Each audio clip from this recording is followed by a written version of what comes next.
Damn. What fucking kids doing the screen? I don't know. Start streaming.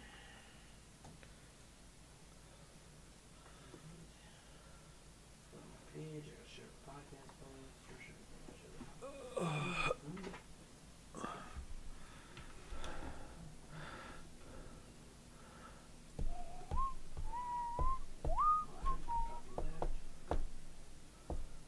Yep, live, good.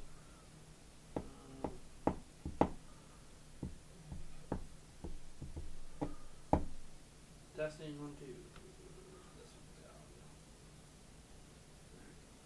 This one up.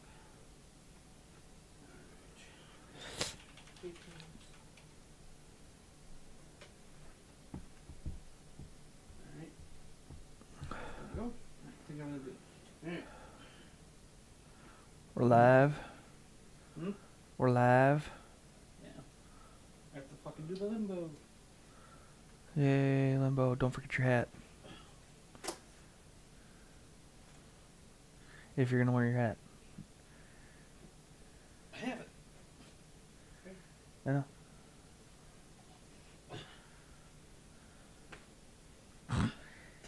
That's You what I lost can your, walk over. You lost your Power. power bank, yeah.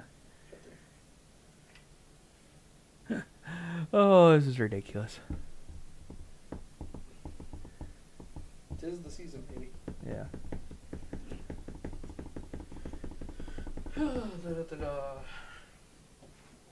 Oh boy. Oh boy. Well, I mean, if I would have thought so, then. I know, I need you on the assumption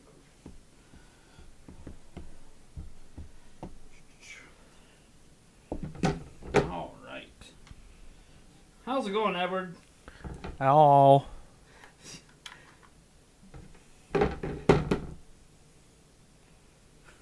Yulia. Where are the kids' shits? Yeah. You want the truth? You can't handle the truth. Want the truth, or you want me to lie about it? Yeah.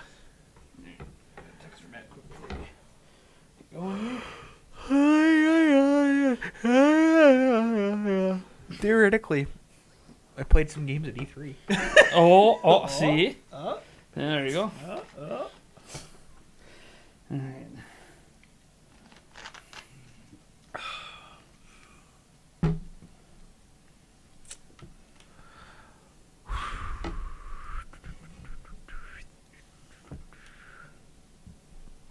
Oh, uh-oh.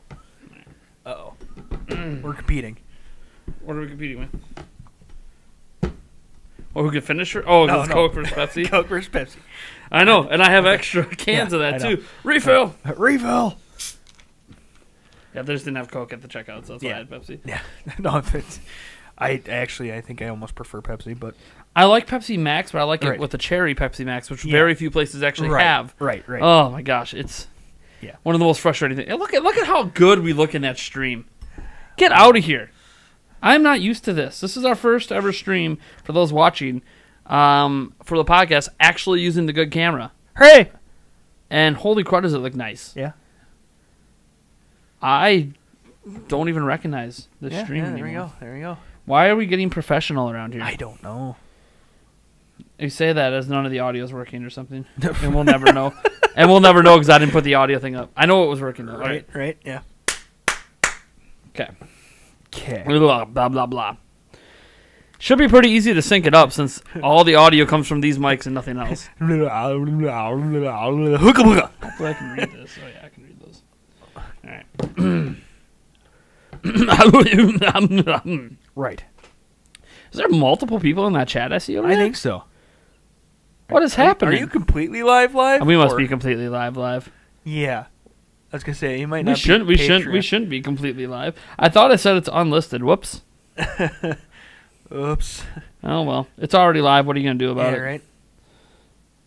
Sure enough, we're live. That's Oh, okay. fantastic. That's all right.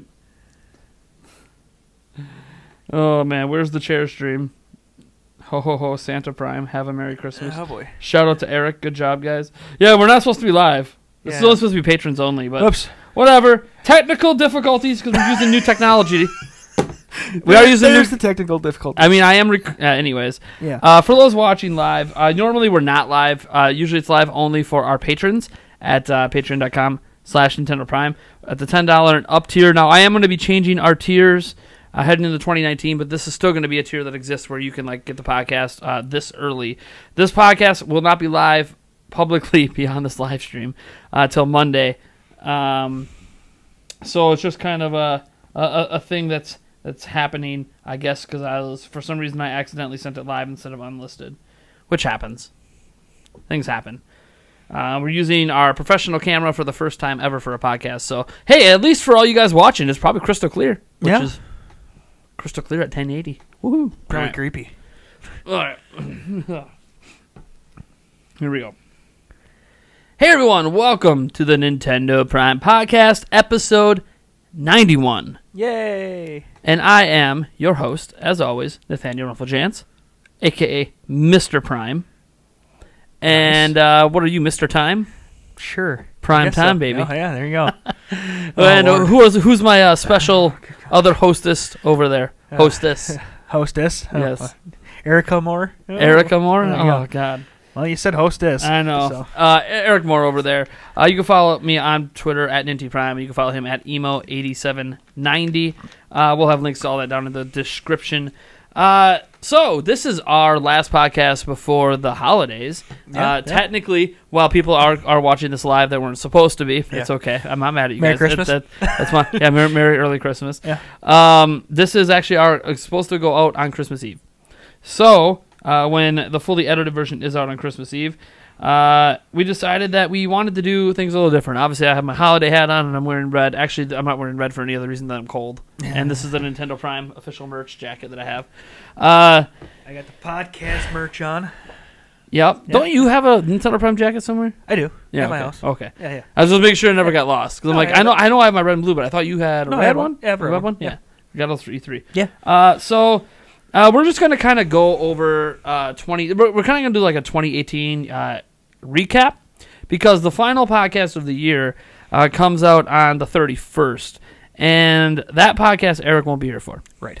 So that podcast, I'm going to try to gather some other people on, maybe 5J or some others, and try to talk about 2019 and things we're looking forward to.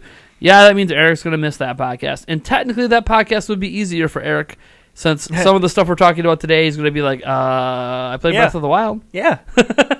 But I don't know. I always it just feels like the end of year podcast. And it feels only right that I do it with on the episode that Eric's actually going to be here for. But before we get into anything else, I do want to make sure we shout out our patrons for this month that from the $10 and up category. First up, we have JW H, Zenith, and Edward Norton. Those are all $10 Patreon backers. They're ones that get to watch us live every single week. And then we also have four $20 backers in Andrew, 243 Aberg, 2 Holmes, Neil Willis, and B Righteous. We're actually only down to 4 $20 backers. We were at 7 at one point. Huh. You know what that means? There are more slots available for the Nintendo Prime Podcast at the $20 tier. Because if you support us for $20 on Patreon, you have an opportunity to be on one podcast per month with these lovely 2 people up here. Unless I'm not here. He's usually. I'm here usually. He misses like 2 or 3 a year. I think at most. I've missed. This will be my second one I've missed total. No, you missed one. Okay, so maybe my third yeah, one it'll be a total. third one, and they all happened in the past year. So I said he misses 2 to 3 a year. Sure. Just because he didn't miss 2 to 3 the year before when we were only doing it like once a month. Yeah. Anyways, thank you guys so much for all your support on Patreon. All of our $5 backers as well. They get the audio version a day early. We have more $5 backers than anything else. So thank you guys so much for all of that support. So let's just start off by talking about 2019 a little bit, or 2018. Sorry, not 2019. And tell me, like, what's your favorite game you played this year? Oh gosh. Because we're towards the end of the year now. Pretty much all of the cards have been played for Switch at this point. Right. And, I mean, I know a lot of your experience comes from what you played at E3, too. Right. But, So, well, yeah. I mean, maybe we played some games that aren't out yet. I know we did. We did. Like Team Sonic Racing. That we not did. out yet. That we did. And Ninjala. So, You had to bring that up. I did. You had to bring that up. Because that might be one of my most favorite games I've played all year, even though it's not out. That's how amazing it is. But let's see, for ones that are out, even though I don't own it, Starlink, Battlefield Atlas. Okay, Starlink Battlefield Atlas.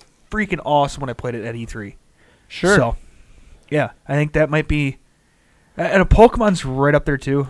I have enjoyed playing Pokemon. So. Pokemon, you have the Pikachu. Let's go version. Pikachu. Yep. Yes. So my thing is, let's just focus on like those two games right now because those two games kind of came out the later half of the year. You don't own Starlink as far as I'm aware. No, I do not. It's a good time to pick it up, by the way. Yes, and I've seen sales. Yeah, like $30. Oh, jeez, yeah. Yeah. Yeah. Let me know. I'll give you my Amazon affiliate link. Kicks me back like a buck. There you go. Yeah. Whoa, whole dollar. Hey, there you go. Hey, every dollar counts. Yeah, you're right. But yeah, like it's so cheap now. If you guys don't own Starlink Battlefield Atlas, what's wrong with you? It's literally $30, $40 at most at many retailers right now. A big drop from $75 at launch, and that's for the physical version where you get the R-Wing and the Fox. And I would argue Fox and the R-Wing alone are probably worth $30. So, right. I mean, I don't know. As a collector of stuff, I think I might even pick it up myself and add it to the little collection over here. Yeah. Vary it up. Less Zelda. You see all this Zelda right behind us? Time to put an R-Wing in the middle of it all. Wait. With Fox McCloud. Yeah. Because that makes sense. Yeah. It's all Nintendo, right? We can make it make sense. Yeah. So I played a lot of Starlink Battlefield Atlas. I will fully admit I have not beat the game yet. Yeah. I was going to do a review of it, but then some other stuff came up, and I just never got around to it, which is fine. I'm still working on a review of Let's Go Eevee, which I guess it's Let's Go Pikachu and Eevee. They're the same game, just slightly different Pokemon in them. There doesn't seem to be any story differences. So I'm working on that review, and that review is still coming out sometime this week that this releases publicly. So that is coming. But Starlink Battlefield Atlas, what stood out to you about that game when you played it? Oh God, I don't even know how to explain it. I think coming out of E3, we both were like, kind of gave a Breath of the Wild feeling. Yeah, kind of. It did. I don't know how to explain it though. It's the graphics are phenomenal. Well, sure. Almost to a certain point of it being almost too phenomenal. And what sucks about it is because it's a multi-plat. Yeah. I've seen it on like the Xbox One X, and I'm like, oh my God. It can be better. Yeah, that's insane. Crazy. This is insane. Yeah, right? But whatever, it still looks really good on Switch. Right. I don't know the feel of it, the fact that you can just flip your weapons in and out virtually. You don't have to the toys to life. You don't have to use the toys. Yep. And it's relatively simple to do. The control schemes felt really nice. So yeah, I think that's kind of what stood out the most to me. And the fact that the guy that we had for the booth was kind of awesome, just sitting there chatting with us, and he just like after we both crashed into the planet, he's just like, "Yep, everybody does that." Yeah, that was funny. There's a lot of things that I loved about Starlink. Just the freedom. And I think that's what when I felt that in the demo. It really came through in the final game. I mean, it's completely open and free. Once you get past the beginning tutorial stuff, which happens in every game. I mean, the same's true in Breath of the Wild. Once you get off the Great Plateau, the game completely opens up. Yeah. And that's the way that is with this. You get past that beginning part, and it's just wherever you want to go, whatever you want to do, go do it.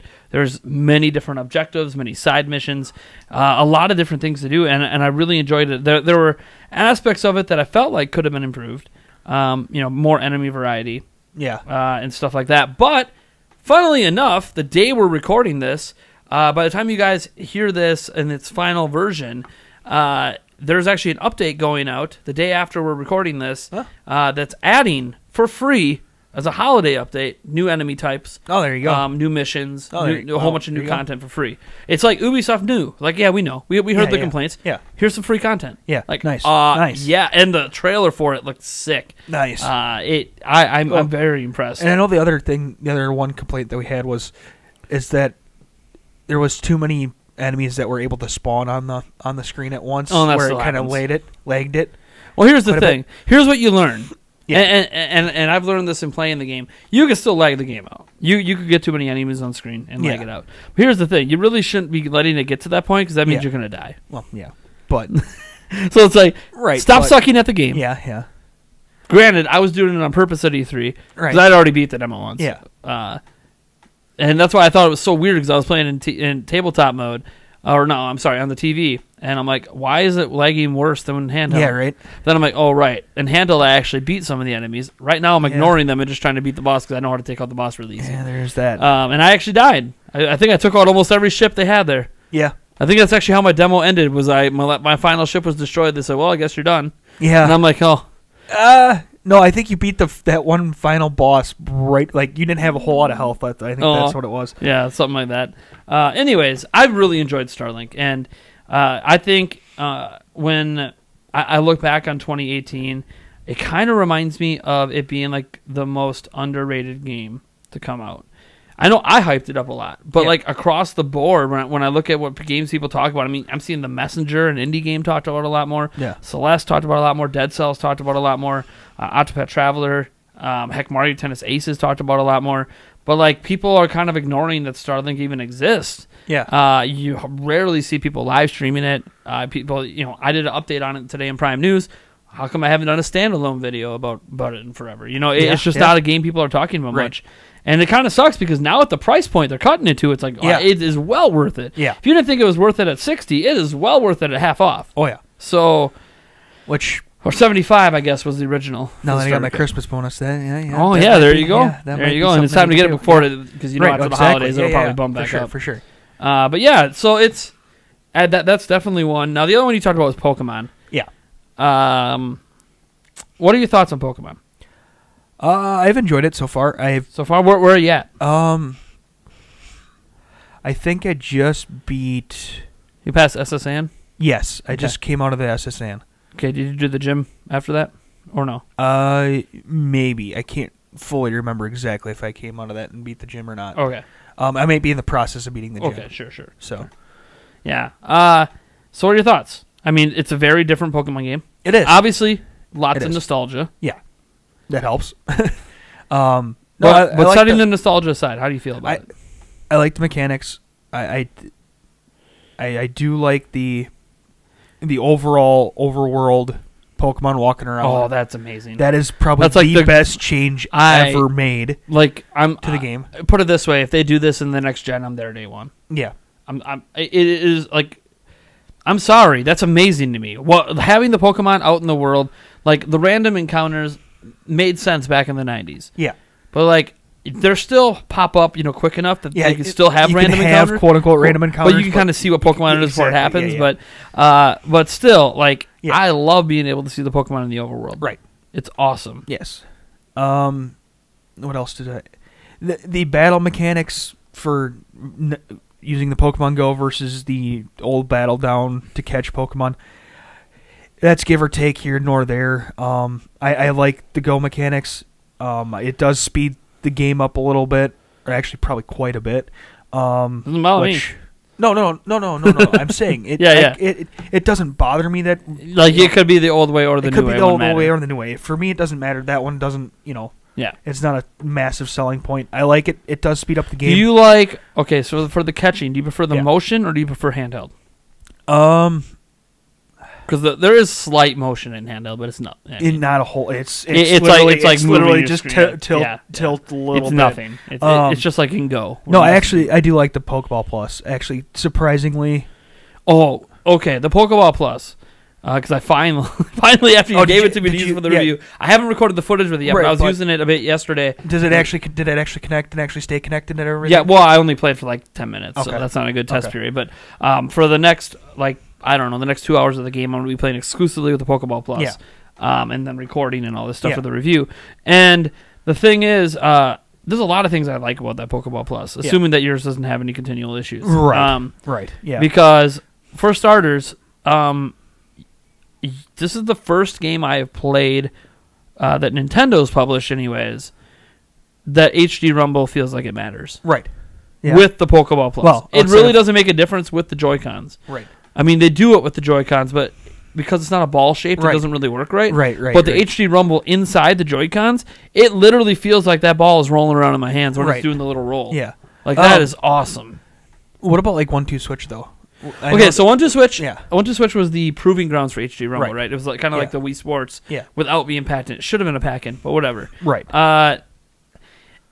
It uses HD Rumble really interesting. Yep. from the Just certain games. like the picking the lock, and you can feel the click, Yeah. like you can when you're turning a lock or at school or something like it. It's a really interesting and cool thing, but it felt like just a bunch of little ideas made into games that really weren't that fun. Yeah. Versus something that feels naturally occurring in a game that immerses you into it. Right, Does that make sense? No, like definitely. when you're milking the cow, it doesn't feel anything like milking a cow. Yeah. It just doesn't. It's cool, Yeah. but it feels nothing like milking it. It just looks funny. Yeah. When you're drawing, okay. Yeah. Even when you're turning the lock, like the way you have to do it. Yeah. Yeah, you're turning your hand like this, but you're holding this big thing in your hand that you wouldn't be doing. So it doesn't feel right. But with the Pokeball Plus, it's specifically designed for this. And with the HD Rumble in there, it literally feels like, even with the I would prefer it to be a little bigger, but even at the size it is. I understand why they did the size they did. Well, they're trying to make it fit everyone. Right. So you don't have to buy different size ones. Yeah, it fits kids' hands fairly well. Although for $50, you can just give me options. Right. I don't know how. Yeah, exactly. Attachable parts. Yeah, right. Legos. Yeah. Yeah, I don't think that would go well with the HD Rumble. But yeah, I love the HD Rumble in it, and the way it.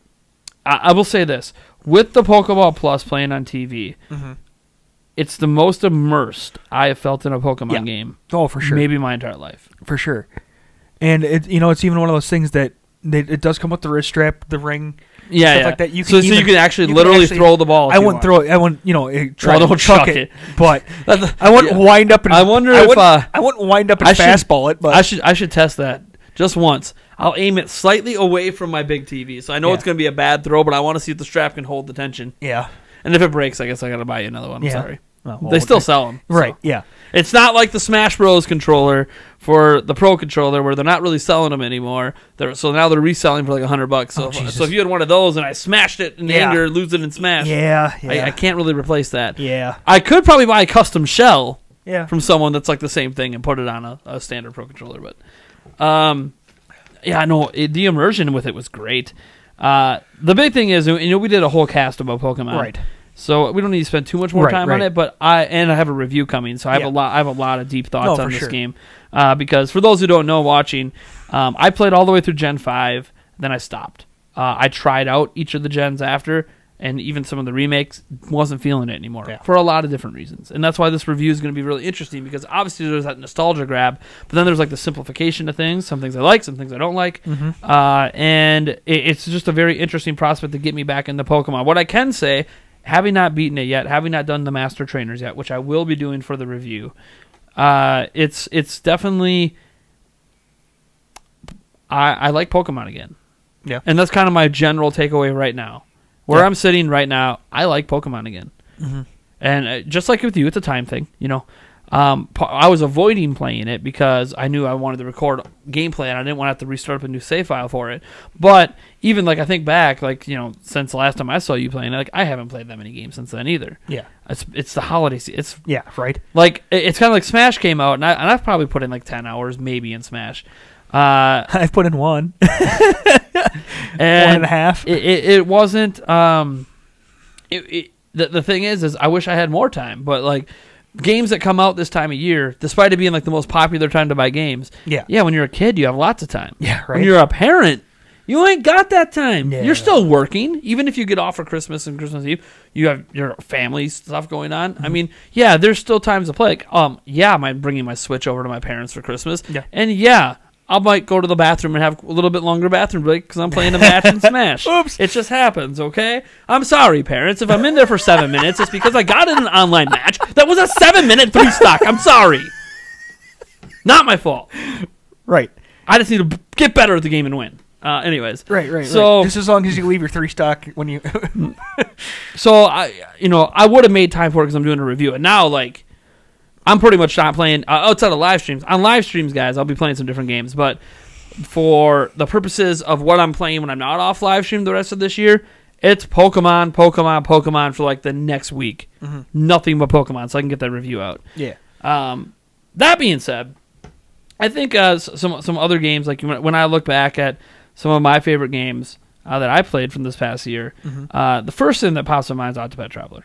Yeah, I haven't played that, actually. A lot of people, it had a lot of hype at launch. It was one of those games that hit its maximum hype level like the week of launch, and then 2 weeks later, no one was talking about it anymore.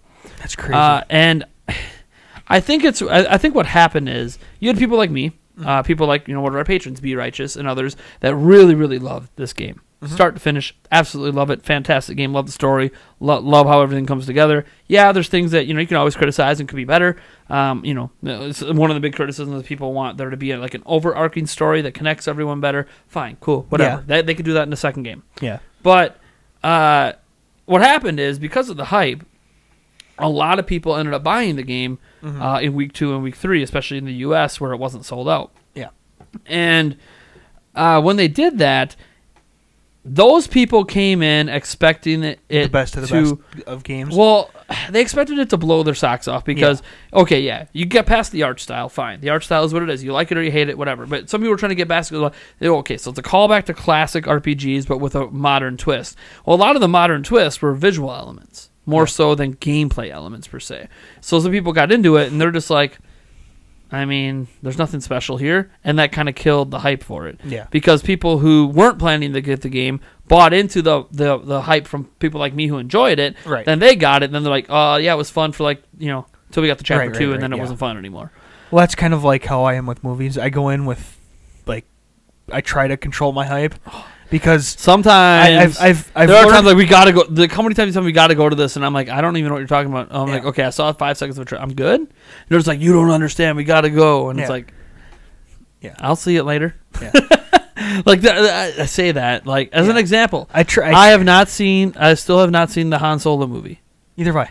Now, granted, I have multiple ways to watch it right now. Yeah. So I can watch it. Yeah. I just haven't, and I know I will because I'm a big Star Wars guy. Right.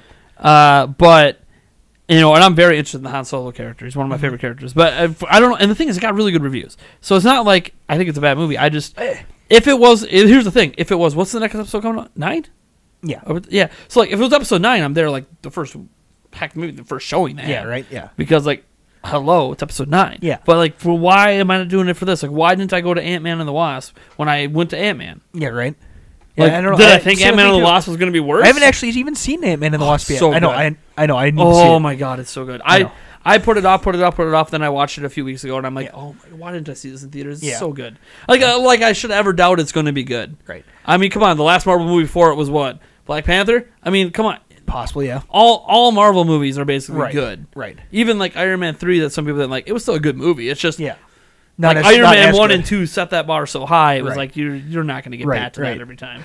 But I try to temper at least my expectations of things, so I'm not royally disappointed going into stuff or at the end of stuff. It's very rare that I go to a movie and I am the movie matches my hype level if I'm super hyped. Right. I think that's the big thing. The only one it kind of exceeded my hype level was the new Super Troopers movie. Yeah, buddy. That actually, I thought all the funny parts were going to be in the trailers, but I'm like, I can't help it. It's Super Troopers. It's going to be amazing. Right. Then I go, it was better than what I expected. Right. I'm like, I almost like this better than the first one. Yeah, it was right there. The fact that I could even say that out loud. Yeah, right. And then I went back and watched first. I'm like, the first one's still really good. But the second, there's something about this. Right. There's some quotes in that second one. Oh, yeah. That, can't say on camera for you guys. Right. Might get my channel deleted. But yeah, so Octopath Traveler was kind of like that game that I think people like me hyped it maybe too much for some others, and then they bought it and they got disappointed, and that kind of drove it down. Right. And that's kind of sad because it was always a niche game. Yeah. And I think I said this back then, it's a great RPG, but it's niche. Mm-hmm. It's not like your Witchers of the world. It's not like Final Fantasies even. It's its own callback to classic RPGs with a modern visual twist a little bit. And I really enjoyed it. I really enjoyed the storytelling, the music. Oh my god, the music. Got the soundtrack back here behind Eric. The music's amazing. And I'm honestly surprised it didn't win. The thing is, the other soundtracks were really good too. Yeah. So, but that's the one category I thought it had a chance to win. Was potentially best soundtrack. Yeah. But it is what it is. Then I'm trying to think back on some other games I played this year because I played a lot. Not just at E3, in general. I played a lot of games. I know Overcooked 2 was pretty decent. I don't know. So good. Did I? We need to pick it up. I don't even remember if I played it at E3. I think you just watched me play I think it. I just watched you play it, but it looked awesome. We need to pick it up. Yeah. Because we really enjoyed Overcooked. Yeah. Granted, we still haven't beat it, but... I know. But Overcooked 2 apparently is so much better Is than the first Overcooked that no one even wants to go back and play Overcooked 2 Oh, wow. Because Overcooked 2 is just... And now they're Wow. releasing these free updates, and it's like, Wow. oh my God. Yeah, I don't know why we don't have Overcooked. We need to get it into a live stream, and... Oh, I love Overcooked. Right. I don't know why. That's the thing. I think the reason I don't own it is because I kept waiting for us to find a time to live stream together, and it's just... Yeah. Here's the podcast. Here you Yeah, go. right. Yeah, right. But maybe sometime in maybe sometime in January, because January we have new Super Mario Bros. U Deluxe and Travis Strikes Again coming out. Neither game that I think is pushing the needle. Yeah. Like new Super Mario Bros. U is going to push sales. That's going to sell well. But like I played and beat that. I beat that and the DLC already. Yeah, I didn't play it with Peach or the Peachette thing. Bowsette thing. But. I mean, it's still the same game, same level, same stages. I've already beaten them all, so it's not the end of the world for me. But like maybe that's a good time. Maybe we can get some Overcooked 2 streams in because Overcooked it's so good. Maybe I can find it in a post-holiday discount if I get some gift cards this holiday. Yeah, there you go. That would be sweet. There you go. But yeah, like I'm looking back at just what I played. For underrated, I mean that's I don't want to say like there's the thing like. You mentioned Pokemon, and me as someone with the channel I have, it feels like Pokemon was underrated because I felt like I was excited for it, and like 70% of my fan base wasn't. Yeah, it felt to me like it was an underrated game because so many people in my own fan base I was kind of arguing with all summer about it. Right. Yeah. I get you. In general, it still sold pretty well. Yeah. So I don't know that that's the general consensus anymore now that it's out. And I think some of the people that were, bashing it and then all of a sudden picked it up, I've heard a few people have changed your hearts where all of a sudden it's like, this isn't as bad as I thought it was going to be. Yeah. So there is that as well. So. Yeah. I'm trying to think about other things I maybe had that I played this year that I because like that's the thing. It feels personally like it was, but it was one of the biggest releases. I mean, literally, it was the fastest selling Switch game ever until Smash came out. So it's like I can't say that though the previous, the second best selling, fastest selling Switch game ever was underrated. Yeah, right. I'm just trying to think of earlier this year. Some games I played. Like I remember a bunch I played lately, but I'm trying to think of some ones I did early in the year. I'm gonna give this one a shout out because I don't think it's as bad as people say it is. And hear me out on this argument because a lot of people are going to be upset at me about this, but I'm going to give Kirby Star Allies a shout out. Oh, yeah, as one of the most underrated games this year. That was fun. Here's the thing. People were mad at it because it's not difficult. It's a Kirby game. Kirby's never been difficult. Again, granted, it's been more difficult than this game. Yeah. But it's never been a super difficult franchise. Yeah. That's kind of the charm of Kirby. Yeah. Kirby has always been Nintendo's super easy platformer. Their hard platformer was usually like the Metroids or the Donkey Kong countries. Their middle of the road where it has some easy and some challenge was Mario. Yeah. And then Kirby is on their easy spectrum. Like, hey, you want an easy one, you get Kirby. You get Yoshi. Get the kids into it. You can get the Yoshi ones as well. Those are usually pretty easy. But the Kirby and Yoshi ones were always like a little clever. They had little clever. They were all more about collecting than the other side-scrolling kind of games were. Yeah. The other side-scrolling games were about getting to the end of the level. These ones are about collecting everything. So the challenge was always in collecting everything. Right. And I think Kirby Star Allies gets knocked because it feels like in playing it feels like a game that was kind of thrown together rather quickly. And it's definitely possible that it was. Yeah, it's entirely possible that it was, but I don't know. Like, I know we make fun of like the friendship circle and all the other different things you can do with your friend characters in there, but. I honestly like the mechanic. I thought it was really neat. It works very, very well in single player. Yeah, obviously it's more fun in multiplayer, but it works really well in single player. Surprisingly, better than Triforce Heroes did. That's for sure. And I enjoyed Triforce Heroes, but like this is even better than that in terms of how it handled your partner characters. And I found I got to the end of the game, and I'm like. Okay, I actually kind of like this. Then I go check on the internet, and everyone's like, "Oh, it's overrated. It's a piece of junk. It's a bad game. It's a disgrace on the Kirby franchise." And I'm just like, I'm not going to say anything because I really enjoyed Kirby Star Allies. Yeah, right. I'm sorry. Like it's just like I felt like I might have got destroyed, like I did for being excited for Let's Go Pikachu, Let's Go Eevee. Really, really hyped. Oh, you're so wrong. You're everything wrong with the franchise. Everything wrong with Nintendo fans. Like I'm just like I didn't want to have that happen to me twice this year. So, Right? like, so, but we're at the end of the year now. So I ain't holding anything back. I think that is one of the most underrated games that came out on Switch this year. Now, this is where like we look back and we go, all right. So we got the underrateds out of the way. What's the game we actually enjoyed the most this year? Could be one of the underrateds, or I mean maybe we have some back catalog games that came into play this year. I am still enjoying Breath of the Wild. Oh, there it is. I mean, I'm still enjoying it. There I it literally is. just played it for a couple hours today. Oh, it's such a good game. So, It's the game that keeps on giving. it does. It does. Again, you still got to go with. Oh God, you still got to go with Ninjala, because that was, even though it's not out. The reason I'm not gonna say Ninjala is because on our next podcast when we do like what we're looking forward to in 2019, Ninjala's at the top of the pile. Yeah. It's above Animal Crossing. It's above everything. Oh yeah, Like, that's right. Animal Crossing. Oh, yeah. Oh boy, Next year's packed. you're getting. I'm almost guaranteeing you're getting roasted in the comments right now. With I don't everything know. you've said. I've been glancing at it, but I Yeah. haven't really. Yeah. Man. So why are you? Let's go. We're a year and a half basically past when that game launched, and you had it at launch. Yes. So what's keeping you still playing it today? Breath of the Wild. Why in 2018 is it like, you know what, I can't help it? It's like I don't the best. know. It's like the best thing I've ever touched. It is. It is. I don't know. The game. I mean, yeah. I'll sit down and play it for one run through of my Switch, and then I'm done for a while. But I think it's just because of the fact that I'm not playing it 24/7, 365. I think it every time I play it, it goes a little bit in between playing sessions. So it's like every time I play it, it's like, oh yeah, this is awesome. Oh yeah, this is awesome. Oh yeah, this is awesome. I'm not worn out of it yet.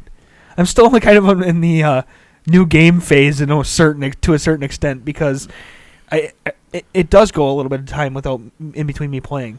Yeah. So I think that's why I'm still super hyped on it. It's not. I haven't gotten overdosed with it yet. So this is where I'm gonna get blasted. Oh boy. Cause I'm torn. Obviously, we have all the Smash Bros. Hype in the world right now. I've been playing a lot of Smash, having a lot of fun. But I'm gonna go like the game I've enjoyed the most on Switch this year. It's not exclusive. Oh boy. Not published by Nintendo, obviously. Oh boy. It's not a major AAA $60 game. Oh gosh. And in fact, it's technically not even a 2018 game. It actually was a 2017 game that only came to Switch in 2018. Then you might be thinking, well, he's not talking about Wolfenstein 2. You're right. I'm not. Hey. That was $60. Shouldn't have been, but it was $60. Get ready. You ready for me to get blasted? Yeah. This is gonna be funny. It's Fortnite. Yeah. There you go.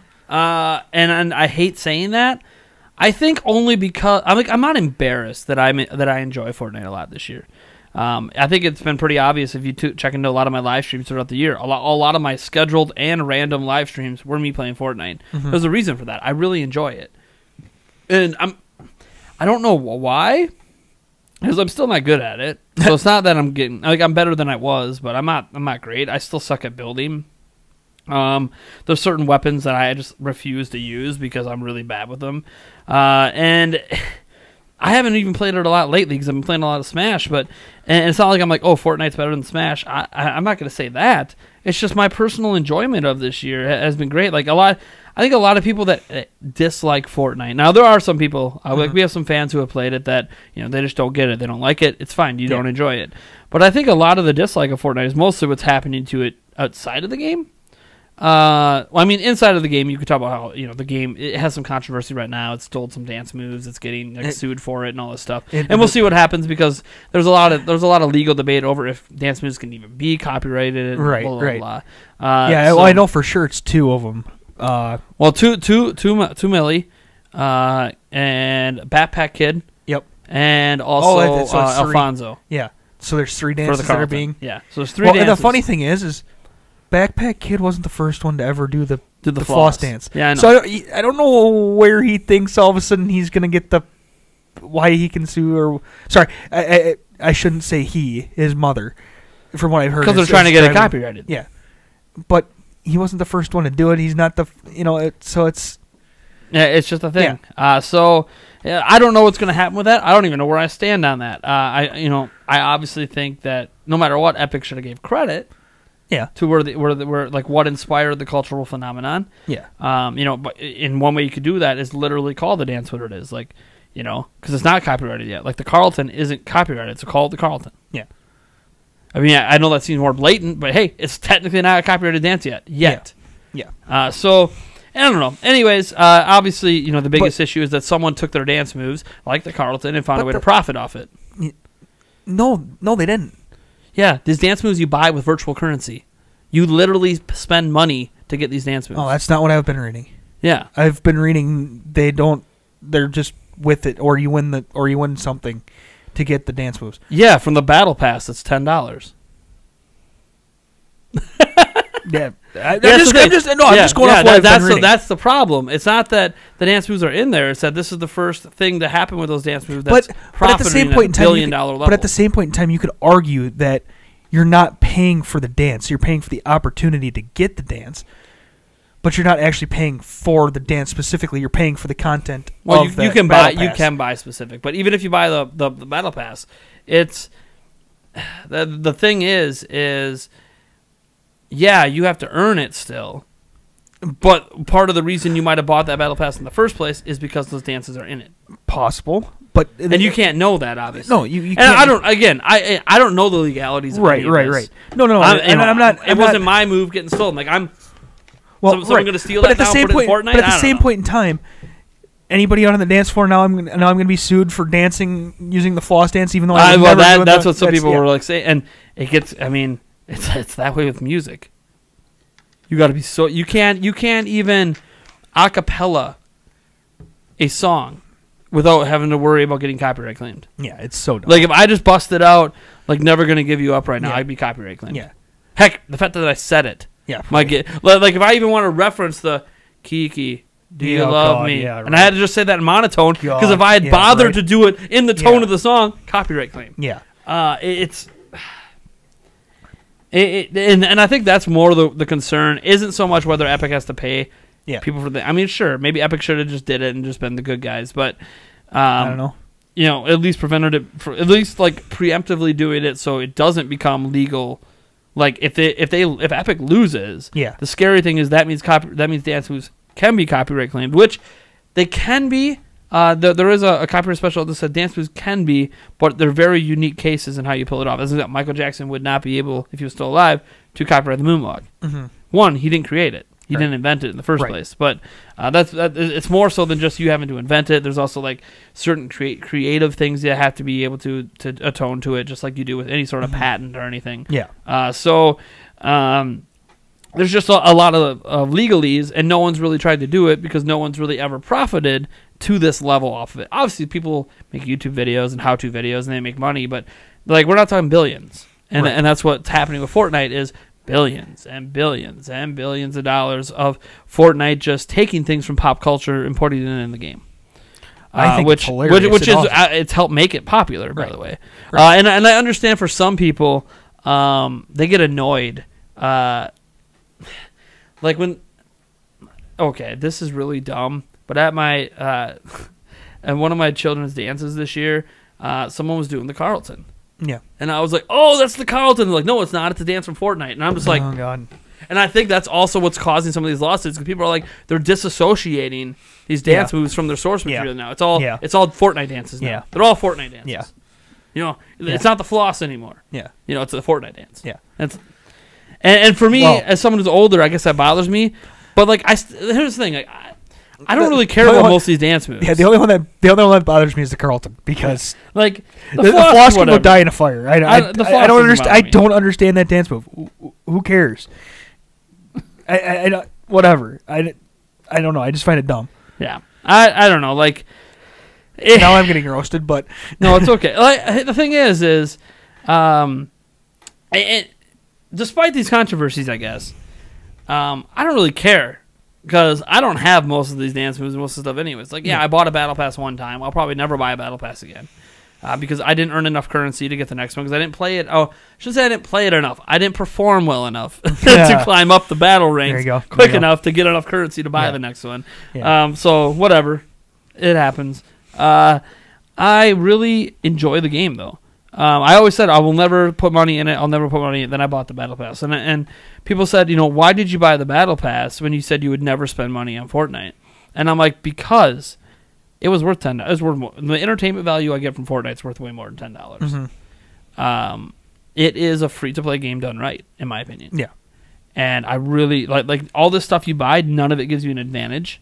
Yeah. You can argue different costumes give you camouflage advantages if you want. But in general, it really doesn't give you that big of an advantage. So beyond that, and now they have like planes and a whole bunch of other crazy stuff going on. So who really? I mean, there's giant targets on your back all over the place now. But yeah, I honestly really enjoy the game, and I don't. I'll probably still play it a little bit next year. I think next year though will be when I finally start to be like, all right, more Smash, more Animal Crossing, more Ninjala. Ninjala itself will probably end up literally. That'll probably end up dominating everything. Maybe. We'll see if the final game lives up to it. Right. That's very true. We played it all where we had the same weapons, but they technically each character has their own weapon set, and I haven't played with that yet. Maybe I don't like it. Maybe it's unbalanced as hell. I have no idea. But, yeah, I think that was probably... It feels weird saying that because this isn't a slight on Smash. It's kind of like the Game Awards. Came out at the end of the year. Haven't spent enough time with it to be like, yeah, it's my favorite game this year. Yeah. Like, it's not, though. Even to this day, like I'm thinking right now, like, if I'm done with the stream and I'm going to go stream again, like stream a game, I'm probably popping Fortnite in. And everyone's going to be like, why aren't you playing Smash? I don't want to. Yeah. I want to play Fortnite. So fair enough. Anyways, that's just kind of, and again, that doesn't mean that I think Switch is a Fortnite machine. I mean, granted, over half the people who have a Switch have Fortnite installed, so I'm in a pretty big audience. Yeah. But, I don't know, and it does feel weird. Like when you do go into the voice chat on there, it seems to always be with kids. Yeah. I know Fortnite's popular with kids. Yeah. I get it. It's free to play. Yeah, and you can play it on anything. I don't know what it is, but it always seems like any game that has the chat feature, it always seems like you never get an adult. Because the only people who use the chat feature are kids. Yeah. Adults are like, no, we'll use Discord. Yeah, right. Oh, there's that. Or it's like they get into the lobby and they realize it's all kids and they're just like, and mute and off and unplug and throw away my headset because I ain't dealing with this. Yeah. Oh, geez, I'm in a random squad. Yeah. Forget that. Yeah. All right. Let's see here. Then you have to listen to people. Oh, you're like 7. Oh my God! All right, great insult. What is there a moment from this year? Let's call it the greatest cringe moment of the year. Now, I think in 2017 for me, back then, just to give some perspective, 2017 for me had to be the Splatoon 2. Oh God, that to me, I still even to this day is like. Don't forget the Octopath. Oh yeah, some cringe. So again, here we are in 2018. God. Cringe moment, Nintendo, something Nintendo related. Cringe moment, and you were at E3. You watched all the press conferences I did.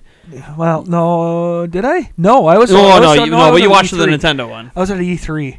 For a lot of those, the E3 experience for a lot of those. Yeah, but you were on the Nintendo stream.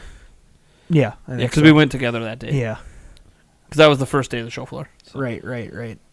Oh God, I don't know if there was a whole lot of massively cringe moments like there was last year. I can't think of any off my head. Can't think of one cringe. I'm guessing you're gonna say something, and I'm gonna. Oh my God, how the hell did I forget about that? But God, seriously. Hey, people who are watching this live. Oh God! Thank you so much for not being a $10 backer, unless you're Edward Norton. What's your guys'? Eric needs some refreshers. Give us some cringe moments. Cringe moments from 2018 for Nintendo. Why am I not? The problem with me is I'm thinking of a lot of cringe moments that happened recently, but all of it involves Fallout 76, which wasn't on Nintendo. Yeah. There's a lot of cringe with that. You could also argue that Sonic Fox was a massive cringe moment too, but yeah, you could. But it's not necessarily Nintendo related. Nintendo related, right? Yeah. Oh, the Game Awards. Yeah, right. There's a lot of cringe. There's a lot of cringe at the Game Awards every year. Yeah. Yeah, even though like I said, even though I found it funny, I could definitely see how people could definitely see it as a cringe moment. But God, I can't.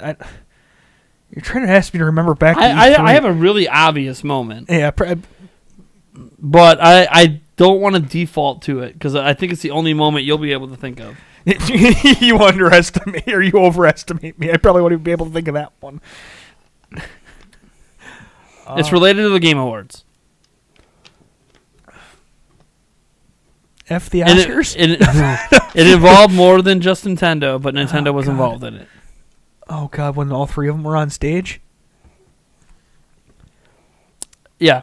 They all came on stage. Remember the whole time we're like, oh, they announced a crossover? Oh, yeah. Crossplay? Yeah. These characters are coming to Smash or something crazy? Yeah. And it was just like this pre-canned, super lame welcome to the Game Awards speech. Yeah. Like, super lame. Yeah, it was kind of. Like, it was a nice moment for gaming. Yeah, I think it was an important thing to happen, right. but it's just like, God, it would have been nice if they could have been like something with a crossover. Right. Or some sort of cross-play game. Right. Like, talk about a game that's going to be on all three platforms or something. Right. No, But, for man. sure. Yeah, no, I'll give you that one. That one is good. Yeah. It's definitely kind of cringy. So, for me, Ish. it's Nintendo related, but it's... This is just my cringe... Because this is my cringe person of the year. Okay. Philip Mewson. Oh, God, yeah. Yeah. Yeah. In particular, not that he plagiarized and did all this bad stuff. Obviously, that naughty. Right. That's not cringe. That's just stupid. Right. The non-apology apology. Right. Those are the cringe-worthy moments. The non-apology apology. The video he has deleted because of how bad that apology... It wasn't even an apology. He didn't call it an apology. Right.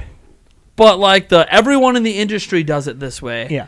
As the entire industry is going, like, what the hell are you talking? No, we don't. None of us read other people's reviews before we make our own. None of us. Yeah. It doesn't happen. Yeah. And even if we do, we say we did, and we... No, they don't. They just don't. Yeah, not right. until the reviews are done. Right. Like, right. Oh, man. Like, to gain knowledge, like, the only thing you ever need to look up on the internet when you're reviewing a game, especially a game that's a stand, like Dead Cells, it's not from a series. Yeah. So the only thing you need to look up is who published it, what's the release date, maybe what engine it uses. I can understand also if there's any differences between consoles. But it depends on if you're reviewing for a single console. If you're reviewing for a single console, it doesn't really matter. It doesn't matter. Yes. But if you're worried about comparisons, guess what? Buy it for the other consoles. Right.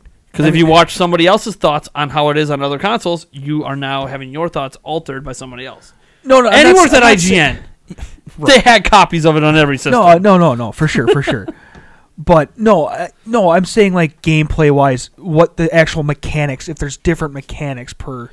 So well, then it's just a different game. Right. At that point. I don't think that's. I mean, it's interesting to say that because you could argue that might have happened with Wii U since you can like manage inventory on the screen. Yeah. Compared to other systems and stuff. But right. Where something like that, I could see, looking up ahead of time.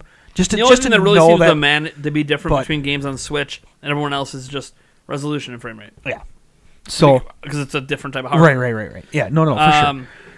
And obviously, then you have the docked and handle performance. With indie games, it's not really an issue. But that's obviously something to take into consideration. Yeah. But yeah, everything to do with Philip Mewson was just that was anytime he's opened his mouth, you're right. In defense of himself. Like I said, you overestimate me. I can't it's think all of any cringe, of these but it's all cringe. That's why I said he's like the cringe person of the year. It's all he can't just come out and say I was wrong. Yeah. Still to this day, he's in denial he did anything wrong. Yeah.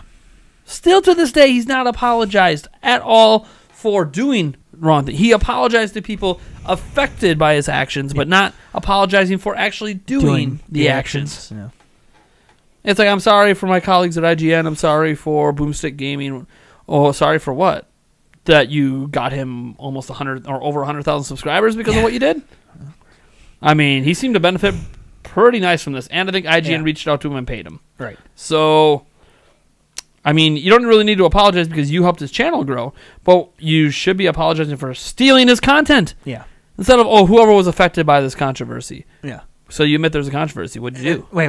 What'd you do wrong? Also, did you steal?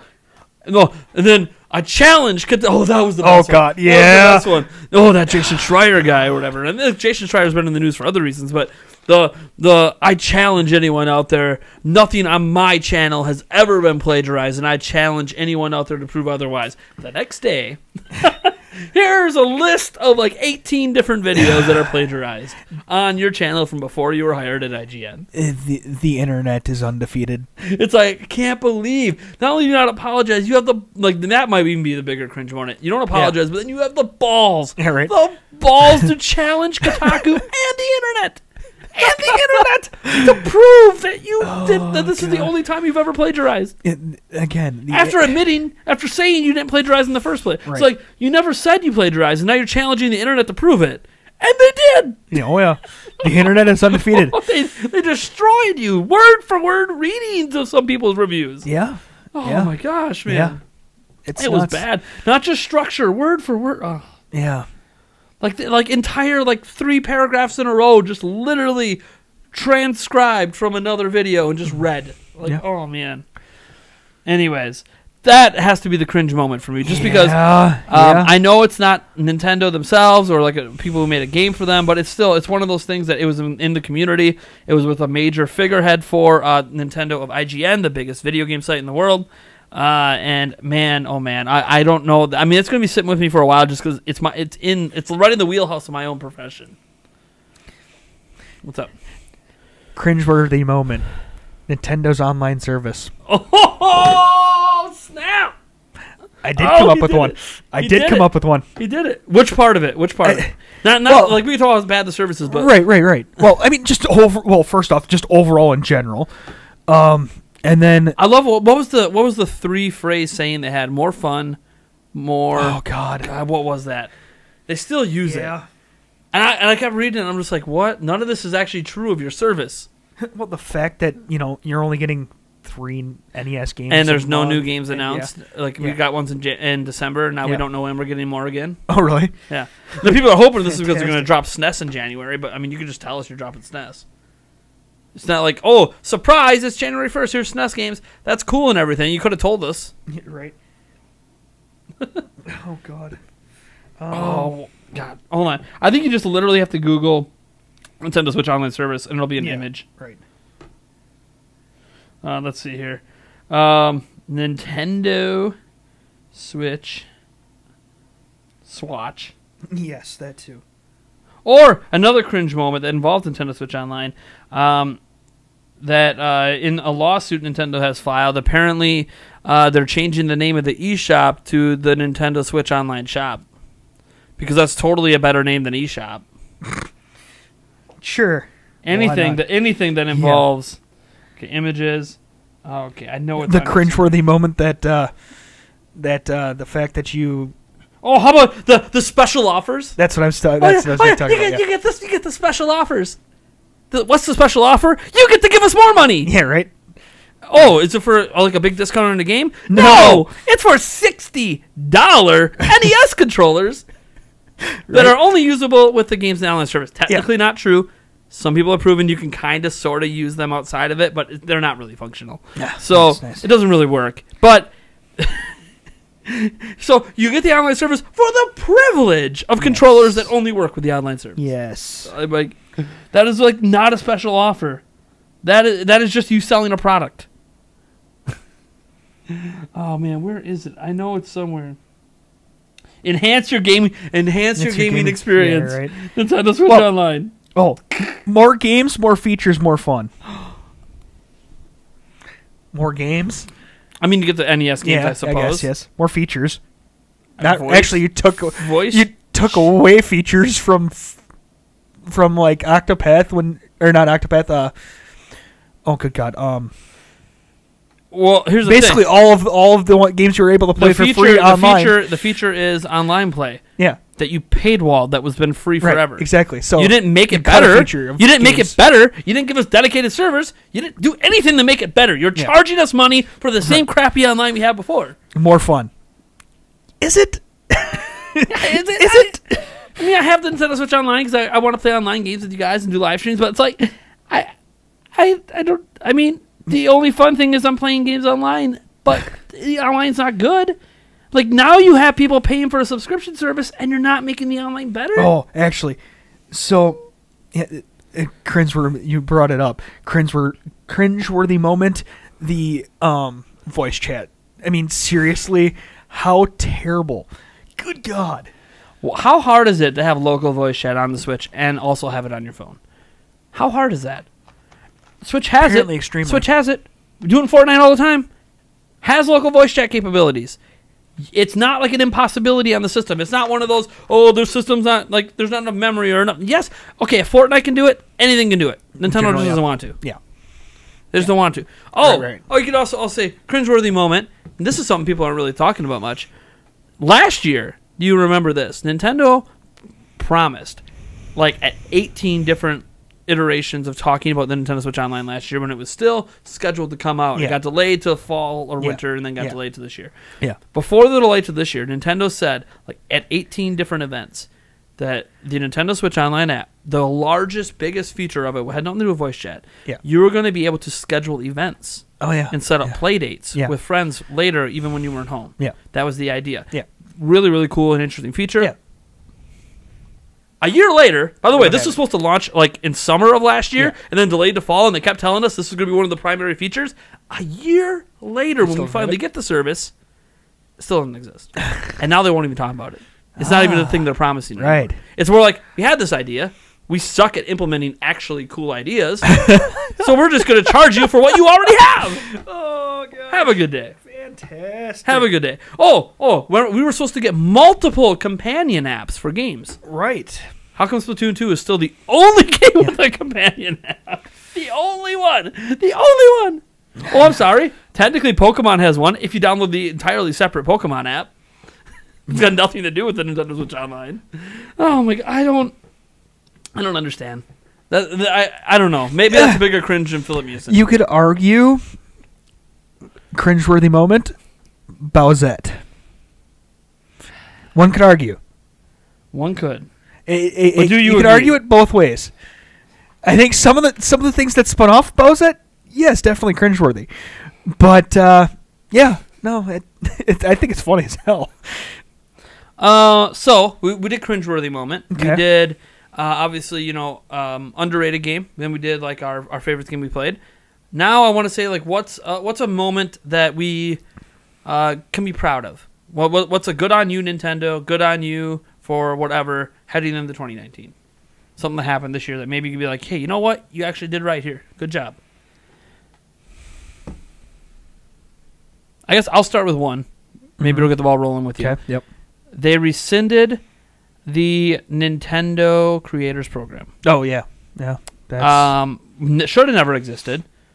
Was a terrible idea. Didn't treat it like a normal MCN. They did it like their own thing, and it was just dumb. And on top of that, it led to lots of copyright claims of people who weren't using the service. And even if you used the service, you could still get copyright claimed, but the game wasn't whitelisted, which prevented you from covering a ton of games. You couldn't cover Smash games at all because they weren't whitelisted. Why use third-party characters? And Nintendo's like, we're done with this. We're done. They got rid of it, and they said, you know what? You can freely use our trailers. You can freely use any gameplay you want. Heck, you can freely use the audio from the games. yeah. What you cannot do, the only thing you cannot do is you can't just rip music tracks and upload them. Fair enough. Anytime you do use footage or music or whatever, there has to be some sort of commentary aspect to it. There has to be some originality to what you're doing. Yeah. So I think even Fair if you spliced up things and did like highlight clips like we did with the death stuff, I think they might even allow that just because you're not just doing straight only like 10 minutes through of non-edited gameplay. Right. And to that though too is we may not have been saying anything over the top of it, but there's background noise. Well, that You was clearly E3. see over- They usually don't get E3 footage claimed anyway, so it's Right. all off camera. Right. But in general, I don't know that they would necessarily go after those. That technically, according to the rules, those might not be allowed. But I've seen people do highlight clips and not get claimed. So Nintendo's basically backed off and said, look, we're not auto claiming, we're not doing any of this crap anymore. Hooray! Where you can now use this just like you can use Ubisoft games. And there's still other companies, by the way, that still claim and don't let you use stuff. Ubisoft's one, though, that doesn't. And I discovered that with Mario plus Rabbids Kingdom Battle because I could use such any a great footage game. I wanted from that, any music I wanted from that, because Ubisoft is the one that has to file the copyright for that, not Nintendo. And Ubisoft doesn't care. So, so that's why I compare it to that. Like, you can just do whatever you want, which is a boon for Nintendo. It's a boon for Nintendo creators heading into 2019. It's going to lead to changes at this channel, and I know it's already led to some changes. I've used several trailers already that I could used to be able to never touch. Yeah. Another thing, they don't want you to direct rip trailers and upload it to your channel, which makes me wonder. Yeah. Why can GameXplain do it? GameXplain. I mean, it's a criticism some people have of you is that you just rip trailers and upload them. I know that's not all you do. Yeah. But yeah, Nintendo says you can't do it, but you guys still do it. They probably. I know they're whitelisted. I was gonna say they probably have some background things going on behind the scenes. I get that. They're the biggest Nintendo channel. Nintendo's probably never, unless they do something really dumb. Right. Drop an M-bomb or something, which I don't see them ever doing. Right. I don't think Nintendo's ever going to come down hard on them. They're literally the biggest Nintendo channel in the world. Yeah. They're not going to touch them because it's too much free advertising for Nintendo. Exactly. And I think Nintendo's finally realizing, hey, we can get free advertising for this. They probably looked at, why should it just be GameXplain? Yeah. Thank you! It should right? be. Yeah, right? Yeah. Everyone should be able to use the footage the way the GameXplain does. Yeah. It should just be GameXplain. Yeah, right. You'd reach such a bigger audience if everyone wasn't having to be funneled to GameXplain. Yeah. There's tons of people that don't like them. I like GameXplain, but I understand why some people don't. Yeah. And, like, I'm not on... Here's an example. You love Nintendo Prime. It's probably because you enjoy my thoughts on things. I'm not on GameXplain, so that's not going to replace me. Yeah. I mean, you can still get all your trailers there. You can. Anyways. You can. Or maybe they're going to stop now. I don't know. Yeah. I only ever watch their discussions and then their analysis videos. Yeah. Because they do some really cool analysis videos. Yeah. Which, by the way, something I thought about doing, but, God, they're a lot of work. It's the editing. It's not so much the pick. Like, I can go through a trailer and pick out little details and relate them to older Nintendo games or things in the franchise or, like, make theories and guesses. I can do that. Yeah. But you have to edit it to point out this stuff. Right. And, God, I'm not good at that. Yeah, right. I need a professional editor to do stuff like that. That's probably why I will never bother with it, because I'll do mine, and the GameXplain will come up with theirs, and I'll just feel like their production value is so much higher on it. Yeah. Like this video here, I feel like our podcast is higher production than when they do, like, discussions, because their discussions are just two people chatting with a still image or with, like, voiceover gameplay. Got you beat, GameXplain. Ooh. Just saying. Got you beat here. Mark 1 for Nintendo Prime. Yeah, buddy. I don't know. I don't know how many changes Nintendo is making that's actually going to benefit me specifically. I mean, I don't really know a whole lot. One thing in the what we can say is they announced a lot of games for 2019. Yeah. That doesn't fix anything this year, obviously. Right. But I mean, it is looking better than. I mean, just what games do you know are coming next year? Yeah. Look. Oh God. Why do you do this to me all the time? Just off the top of your head. I'll add more. Yeah. I know you should be able to think of at least one or two. Yeah. We mentioned one already. You overestimate me. Well, these are major IPs that you've played, including one you've already played this year. What, Ninjala? Well, okay, there's one. Yeah. Okay. Oh God. Another one that I've already played this year. Oh, I know there's another Pokemon game coming out. There you go. That's what I was referencing. There's a Animal Crossing coming out. Boom. God. A franchise you're always interested in but never play? Strategy game? Oh, God. Involves 3 houses? Sure. God. Might have fire in the name? Fire Emblem? Okay. Ah, there you go. Oh, yeah, I see. Fire Emblem 3 houses. There you go. Gotcha. There's one that has mechs in it? Oh, Machina. Damon X Machina. Machina, okay. I think. Machina, whatever it is. Whatever it is. Okay. Yeah. There was another one by that company that makes a Pokemon game coming out. Oh yeah, Towns. That is cool. That one did look good. See, I know he knows. That's why I'm just giving hints. I don't know if I even know them all. Atlas come out next year, or is that already out? I don't know what you're talking about. Not Atlas. What the hell's the one that I watched at E3 at the EA Play? The one that I was pissed wasn't actually a full Anthem. Thank but that's you. not on Switch. Right. Okay. But still, that should come next year. Well, maybe it will be on Switch. Who knows? Yeah. There's a certain racing game we played at E3. Team Sonic. Yeah. God. Well, I know. I mean, here's one you could just say off the top of your head, even though it's not announced yet. Just Dance 2020. I'm sure NBA 2K might be back. Should be back. I don't know how many more sports games there are. I'm sure FIFA will come back. might come back this Yeah, time. I'm sure FIFA will probably come back. There's a certain sequel to a really gory game where you kill Doom demons. 2? Doom 3? Doom Eternal. Doom Eternal. Doom Eternal. Is that 3? What? Or is that 2? No, the series was rebooted Oh, gotcha, with Doom okay. 2016. And Gotcha, so this is the gotcha. second Okay, one. okay, Yeah, okay. Doom Eternal. Okay. That's coming to So Switch. Doom. Yeah. You never know. Metroid Prime 4 might be coming. You never know. Don't get people's. I know. You're getting their hopes up. I know. I You're said getting might their be. hopes up. I said might be. Hell dang. Oh, Yoshi. Oh, there it Yoshi. is. Yoshi. I was wondering if you can remember Yoshi's Crafted World. Yeah. I'm trying to think now because now we're getting down to where I actually have to really start thinking about what else is coming next year. And most of those are Nintendo IPs. I mean, I'm sure there's a boatload of indies that are coming. But this is where Google comes in handy. you're right. Well, obviously, it's Super Mario Bros. New Super Mario Bros. U Deluxe. Yep. Trying to think of other games we've mentioned so far. Oh, Trials Rising. Oh, okay. Yeah, Trials. Yep. Those Oh, are yeah. One decent that game that's releasing on January 18th. I actually just talked about it in Prime News. Travis Strikes Again. Oh, No More Heroes. No More Heroes, right. Yep. A game. I don't know if this is going to come out west next year. There's a new Digimon game coming. Oh, really? Digimon Survive, but I don't know if that's coming Interesting. west or not. Interesting. The fact that it has an English name, maybe it is. I Yeah? don't know. I haven't followed it enough to really know. I swore there was one that I'm not thinking of right now. I think Nintendo? yeah, just some games coming out that I'm not. Duh! Luigi's Mansion 3. How did we forget that I one? knew there was something Yeah. big we were Yeah, forgetting. right. Luigi's Mansion 3. Yeah. I'm pretty sure that's the big one. biggest one we're forgetting. Dragon Quest 11 is probably all the Final Fantasies? Fantasy games coming. Yep. Let's see here. Bayonetta 3, maybe, possibly. Who knows? Yeah. Probably got as good a chance as Metroid, I guess. Crash Team Racing. Crash Team Racing. Yeah. Forgot that one. Yeah. V-Rally 4. A new version of RPG Maker. Marvel Ultimate Alliance. Oh, God. How could we forget that one? 3? Yeah. Yes, the Black Order. Oh, Final Fantasy Crystal Chronicles Remastered. Oh, God. We Why? know we're getting that. Yeah. That's for sure day what, one. What? Saints Row the Third's getting ported. How did next we? year. How did Mortal we? Kombat 11. Yeah. Even though I'm not interested in it, Right. technically Pikmin 4 still exists somewhere. Somewhere. Hey, Probably not I coming thought out, it was though. coming out. Dang it. Darius Cosmic Collection. Tales of Vesperia Definitive Edition. Okay. Oh, Shin Megami Tensei 5 supposed to arrive next Yeah, year. there you go. Supposed to. Let's see here.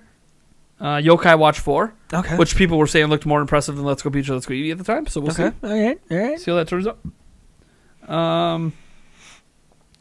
Dragon Quest Builders 2. I know some people Okay. are really excited for that one. Yeah. Sure. All these dang Final Fantasy games. Yeah. Right.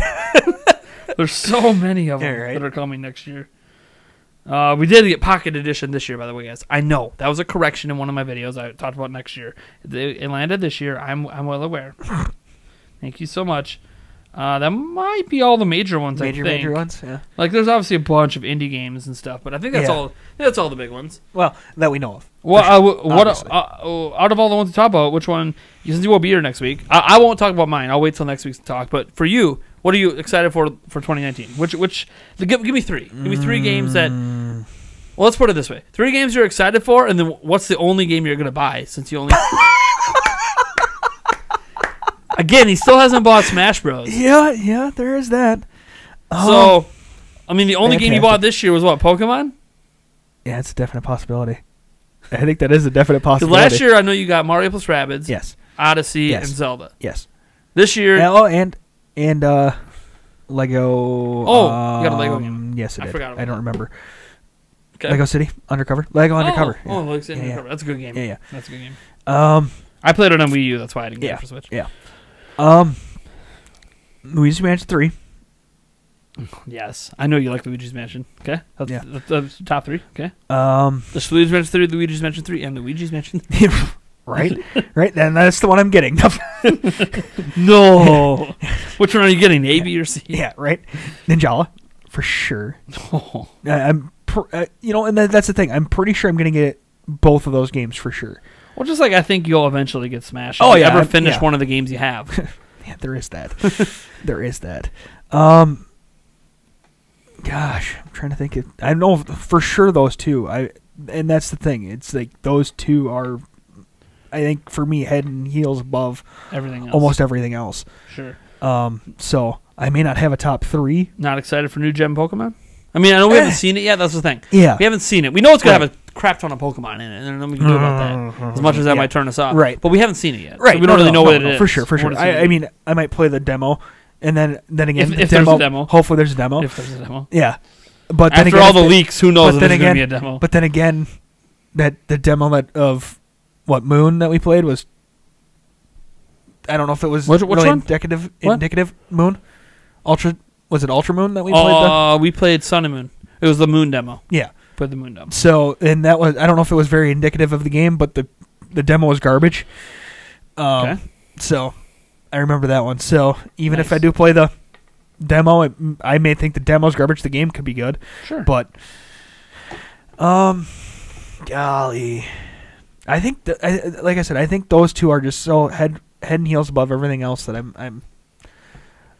Okay. No, And, that's I think those two that's that totally are fine. those are definitely two that I'm going to get for sure. Yeah.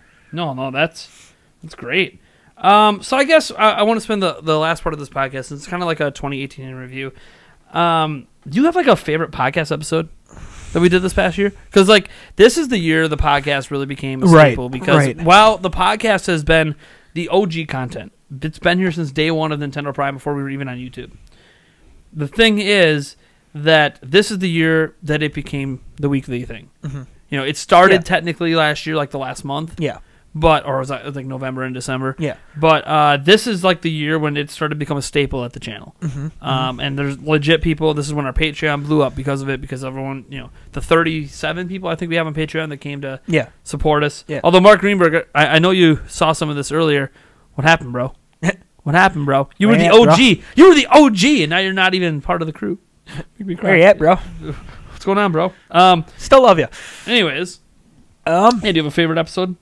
God, Smashcast was fun. Oh, the Smashcast. Smashcast was a lot of fun. It was a lot of good guests. Yes, and all of them. Yes. And the arguments. Oh, for sure. Me against OJ. you guys want another Nate versus OJ debate. And there was one that actually happened before the actual debate. Yeah. It happened on the Smashcast about the dang GameCube controller. And then it happened again on the Smashcast debating about items in competitive Smash. Yeah. Oh my gosh. Yeah. It was one of the most heated debates I think have ever happened. But like it was all love. It was all good. Right. No, for sure. You know, two different perspectives coming in. It was really interesting. Even though I keep losing all of them, our betting specials are generally fun. Even though again I keep losing them. That Smashcast needs more views, man. Right. Oh man, I mean, so many. There's so many episodes when you have almost this is last year's. What do we? I'd say we'd probably have 45 episodes, probably. Well, should have 52. Well, right. We probably have it would probably be 45 or 46. There were some weeks we skipped, including 1 week this month, and stuff like that, just because not feeling good, or just other things came up. We tried our best to keep it weekly. Hopefully in 2019 we'll actually hit 52 or 52 weeks, and be good then. But who knows? Who knows what's going to happen? Right. Who knows? Can't predict the future. Maybe we get bought out by a big entity and we move into a massive studio and we get a team of editors because everyone wants to make my content better, right? And then they fire me when it doesn't work. Right. And I get nothing. No, that's not gonna happen. I mean, there's a lot of really great episodes we did. Smashcast is obviously way up there for me. I think what's interesting too is the podcast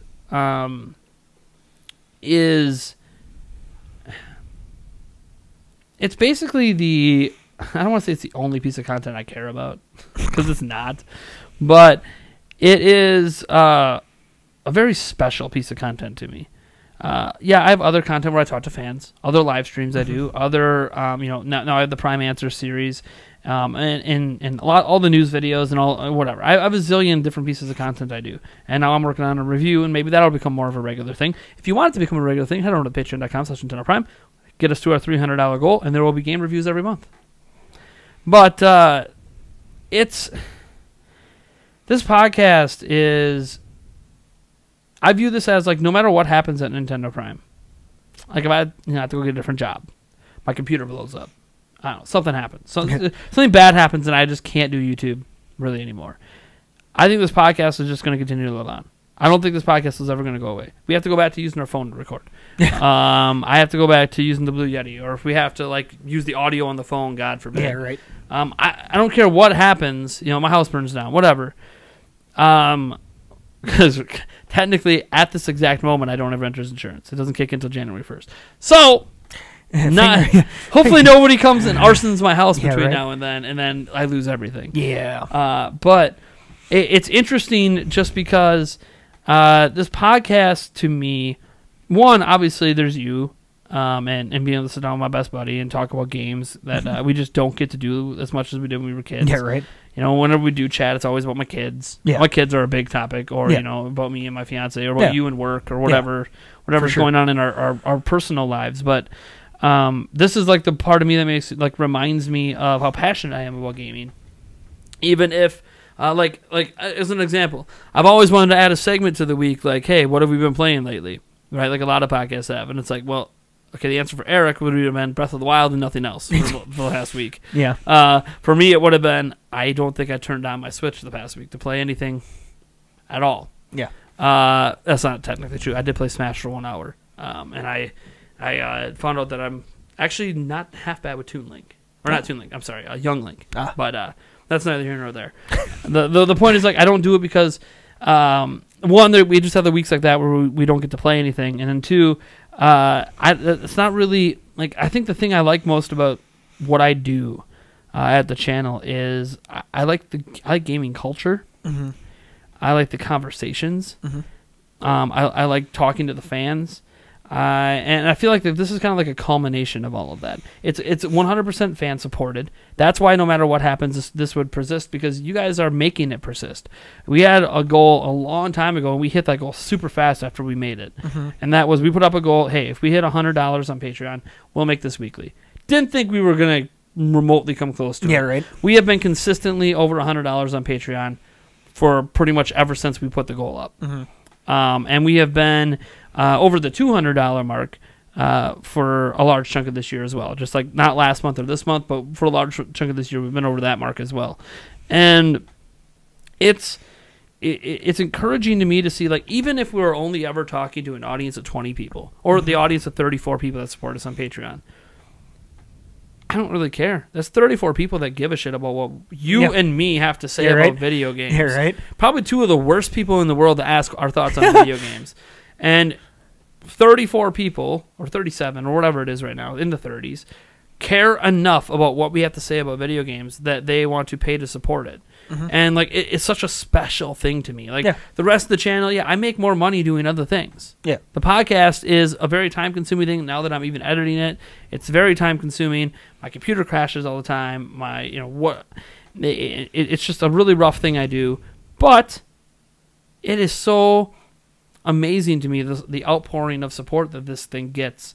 And it's because people want to hear what we have to say.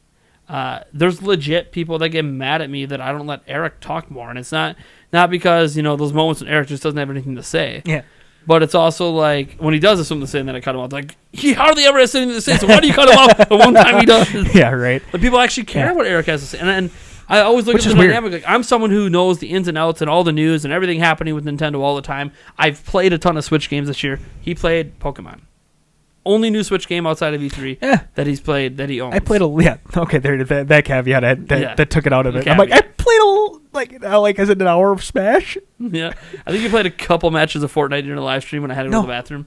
No. I swore I handed you the controller. I think I sat there and did nothing. Sat there and did nothing. Because you were in the one house just crouched in the corner, I think. Oh, yeah. It was like the perfect spot. Yeah, I was hiding out trying to just survive till the end. Yeah. I think he won that game. I probably did. I've only ever won 2 matches, so. But yeah, it's.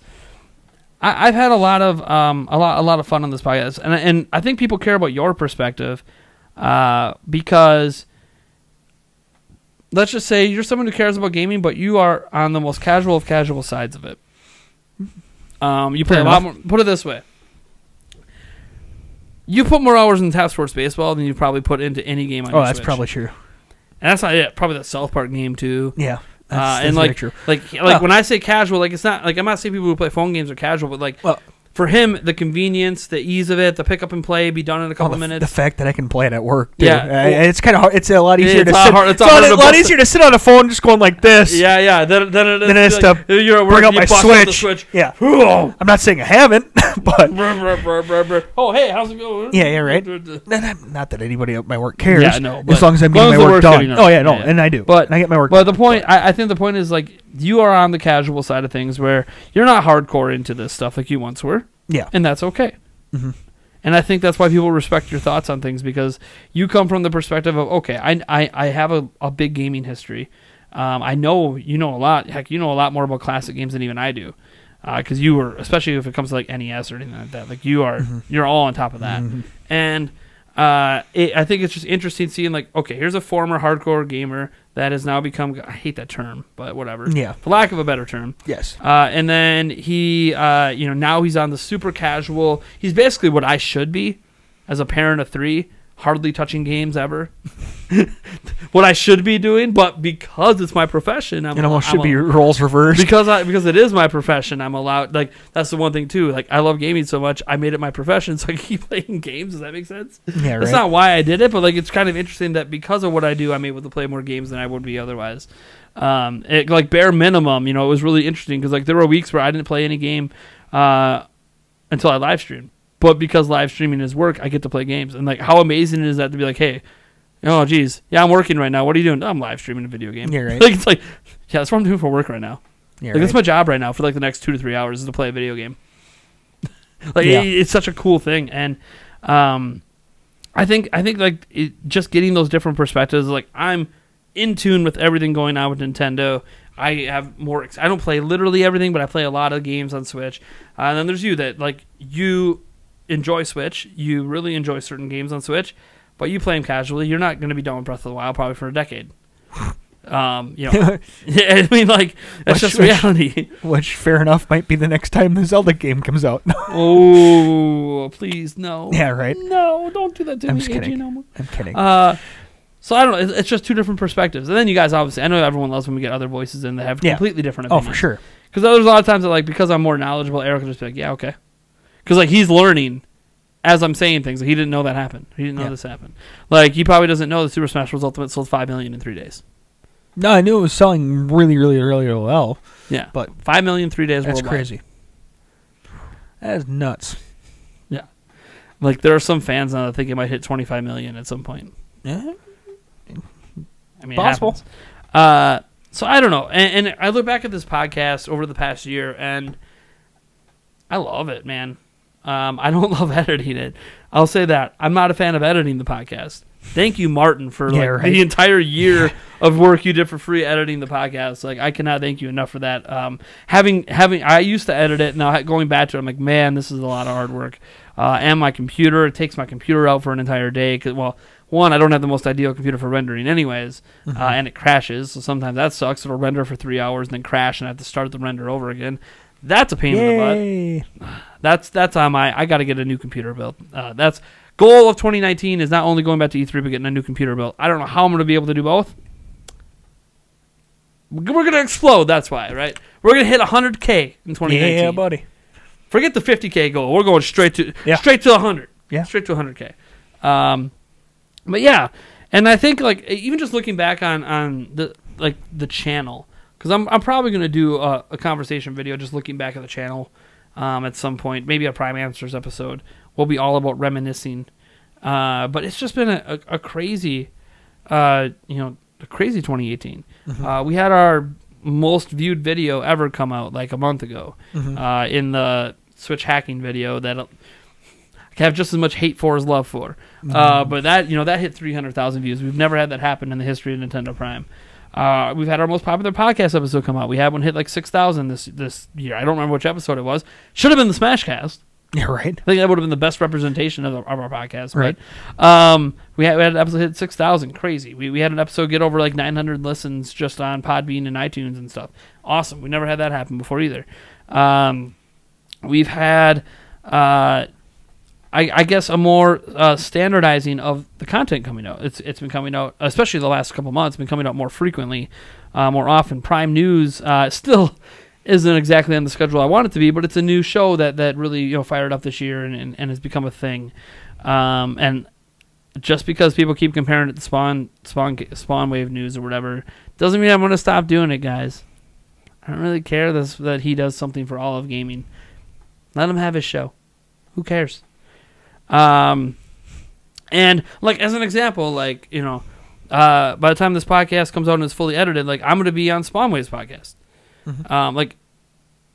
It's not like an achievement, but it's kind of cool that that happened this year. Mm-hmm. This year, I got to be on a super popular video game podcast with a bunch of other really popular YouTubers. Mm-hmm. Like that's kind of cool that I get to do that, and that's like not an achievement, but it's just an interesting thing that happened this year for me. I got my first ever sponsored video this year. Hasn't come out yet on Carnival Games with my family, but that happened this year. We were like first ever, like where a video game company reached out to me and said, "Hey, not only do we want to send you the game, we want to send you a bunch of stuff, Carnival stuff and confetti that was a big mess. But anyways, they want to send me a bunch of stuff, and we want to sponsor you to do a video where all you're doing is, like they literally call it, we want to sponsor a family game night." There you go. And I just have to like put highlights of it in a video. Like, sweet. And they're paying me to do that. Like I've never had a video game company approach me and be like, "Hey, we want to sponsor a video." And yeah, some people might be like, "Oh, you should never accept money like that." And blah, blah, blah. Like, I got mouths to feed, man, and if they're gonna pay me to play a game with my kids, I'm just not gonna review a game when that happens. Like I'm not gonna review Carnival games, obviously. Yeah. Doesn't feel right to me for a game that I was not that it was sent to me for free, but that they're paying me. Like I'm not. No, it doesn't feel right. So I'll probably never do an impressions of that game. Right, just do my Prime Family video on it, and that's it. Unless I really, really, really enjoy it, maybe it'll come up on another live stream or something sometime if I like it enough. But it's just that happened. What else? We went to E3 this year. Yeah. That was big. Yes. First time ever is Nintendo Prime. Yeah. Our second time ever going. Yes. First time was back in 2016 for Zelda Informer. Yes. Now, what was cool, we got to go as media then. Right. We didn't get to go as media this time with the Game Pass, but that was completely fan-funded. Mm-hmm. That was an amazing experience. I definitely was a lot smoother than the 2016 venture. We'll be even smoother if we have a media pass. And we discovered, because now everyone's doing their own thing, we have to get there even sooner than we did. Yeah. So now instead of being a week, like the first time we literally went 3 days and we're out. Mm-hmm. Penny pinching as much as it could, paid out of pocket. Yeah. The second time, you guys fan funded and we were there for a week. And it's like, now we got to be there like a week and a half if we really want to cover everything right. Mm-hmm. But you know what? It's cool. We actually got we're in a hotel that had good enough Wi-Fi to stream from. That was right. insane. Yeah. Right. Did not expect that. You never have good internet, and we were wired, but even still, you never have good internet in a hotel. Right. This hotel, not only was the hotel room really, really nice, in a nice location, and it really wasn't even that pricey, right? And it had good internet, and they didn't charge for parking, right? Like a lot of other hotels in LA yeah, do. for sure. So that was cool. Yeah, because it wasn't. And it would have been nice to have an extra, like a full day where we could have relaxed. And went to a beach. I think instead of rushing it. It rushes every time in the final. I think from a Saturday to a Sunday might be good enough. Because we went from what Monday through. We went Sunday through Friday. Sunday through Friday. I think a Saturday through Sunday might be. Yeah, but even that EA play started on Saturday. We almost had to be there on Friday. Fly in Friday night. I don't want to fly in Friday night and be exhausted all day Saturday. There is that. I'd rather fly in on like Thursday and then have Friday to kind of map out. Yeah. Like look at all the events and the schedule, map out our plan. Yeah. And then take that day and just kind of like, do whatever. Yeah. I don't know what. Maybe it'll just be a day of doing nothing because we have so much to do. But pig out on fat tomato pizza. On fat tomato pizza and watch a board game or something. Yeah, right. It'd be interesting. So we got to do that this year. That was really cool. What else did we? I'm trying to think of any other accomplishments this year. I mean, we hit 40,000 subscribers this year. Yeah, I mean, we had 10,000 new gained last year. We're actually at like 42, almost 43,000 right now, which is 3,000 ahead of last year's pace, which is like awesome. Like we were actually showing growth year over year. That's really interesting. We actually met a couple of different YouTubers at E3. That was cool. I didn't get to meet Bob Wolf. I did. That was kind of cool. Bob, if you're watching, I'm sorry, man. Oh, sorry. How could we forget the biggest highlight of the year? What? Meeting Neil. Neil Willis. Meeting Neil. That was awesome. Willis. Yeah, great guy. We actually, he was the first ever fan we've ever met. Yeah. Never met any of you guys except Neil Willis. Unless you're Neil Willis, we met you. Yeah. Hung out for like half a day. Yeah. It was about half a day, I guess. Yeah. It was the day that we were picking up our registration for E3. It was like the day we got there, basically. Yeah. Or the following day, whatever it was. And picked up our E3 registration, and then he got us some lunch. Thank you, Neil. Yes. And then we just hung out and talked and kind of walked around the area and got some B-roll and did a little vlog footage stuff and got him in the vlog. Found out that he's a Packer fan, which helps. Yeah, there you go. Helps a lot when we're from Wisconsin and he's in California and he's a Packer fan. And that he really likes basketball, and I really like basketball, and he's in way better shape than I've probably been in my entire life, even when I was a 4-sport athlete. Yeah. But I think I was a 5-sport athlete for 1 year. Yeah. It was really, really cool. And that happened during E3 as well. So that was a really cool thing to happen. And, who knows? Maybe one of these years we'll have a real fan meetup. Here's the big thing with fan meetups is we're in Wisconsin. Yeah. So for me, a fan meetup would be like, okay, let's all meet up in Eau Claire. And nobody shows up but me and Eric. Yeah. But I rent out a little place. Yeah. And I set up some switches and TVs, and then no one shows up. Right. Because we're in Wisconsin. Right. No one's coming to Wisconsin for a fan meetup. No. It's just not going to happen. No. We're not in California. We're not in New York. We're not in places where we might have a big enough, at least a couple dozen or so fans that might actually show up. Right. No one's coming to Wisconsin. Maybe 5J. 5J will come as a sympathy. Oh, we can get. Oh God. What? Why am I spacing on his name? Xeon.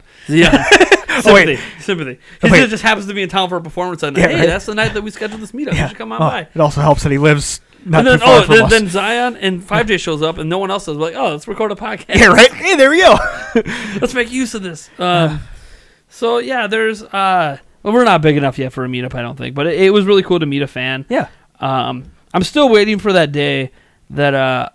because people recognize me from Zelda Informer even in this area. Because Zelda Informer was just a big deal. I don't think if you guys understand, millions and millions of viewers, 100 million plus sometimes per year. It was a really big place that I was running. And a lot of people in this area started recognizing me as you're that guy from Zelda Informer. I was the face of the website, the face of the YouTube channel. I'm waiting for that day that people start being like, oh, yeah, you're Nintendo Prime. I'm walking around in Nintendo Prime shirt or whatever, and they'd be like, oh. I'm waiting for it. Right. I'm waiting for the day that someone recognizes me. Yeah. That's when I know I made it. Yeah, right. I probably have to have a 1 million plus YouTube channel before that happens because it took 100 million people going to Zelda Informer for it to happen. But still, people do see me sometimes in the Nintendo gear, and they're always like, "Oh man, you're a Nintendo fan?" I'm like, "Yeah, it's my job." And he's like, "Your job's to be a fan?" I'm like, "No, but yes, my fandom has led to a job." Yes. So it's been a really really interesting year. It's obviously been the highest revenue year we've ever had for anyone who cares about that kind of stuff because we were barely making money last year. I don't think we started making money until the very end of the year. We just didn't have enough viewership to even qualify for ads.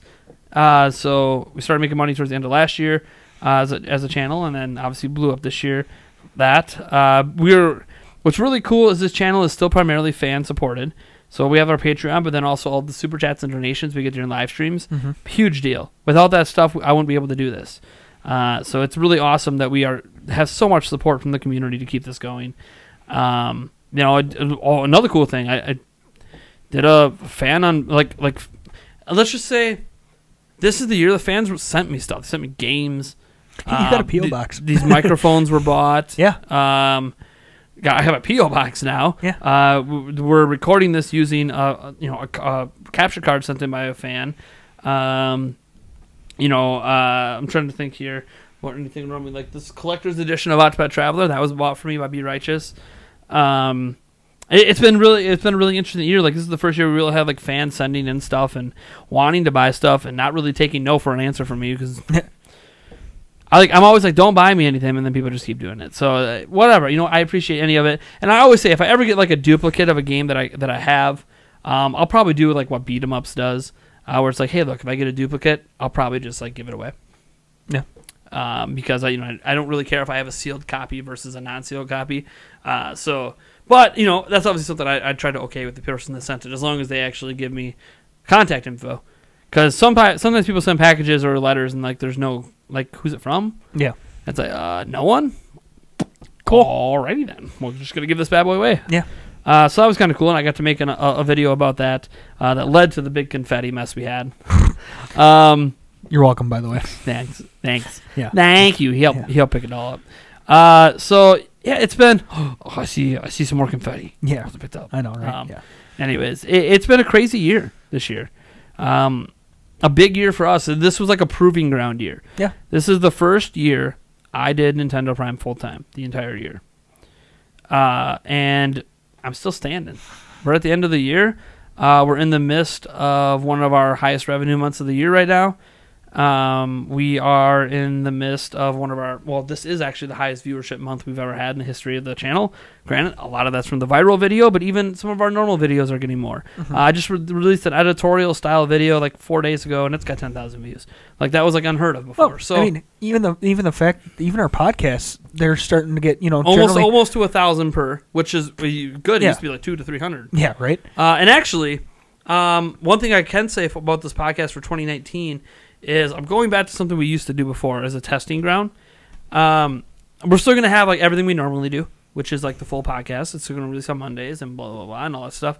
But anytime we have like any discussion topics that aren't necessarily just news, let's say, as an example, this week we're going to talk about, one topic dedicated to hype and expectations for Animal Crossing. A great discussion topic we can have at any point before Animal Crossing comes out. I'm going to start segmenting some of that out and releasing them as their own videos. Not so much that I'm like before. You remember we used to segment the podcast. Yeah. But I'm not like we're still going to do everything we normally do. But then later in the week have little segments of the podcast. The goal of that is shorter clips get more eyeballs usually on YouTube. And the goal of that is, okay, this is a small segment. Hope you enjoyed it. Here's the full thing. Right. And then just drive more people to the Patreon and more people to the podcast. Yeah. And obviously, it gets extra views on stuff we said and content we did.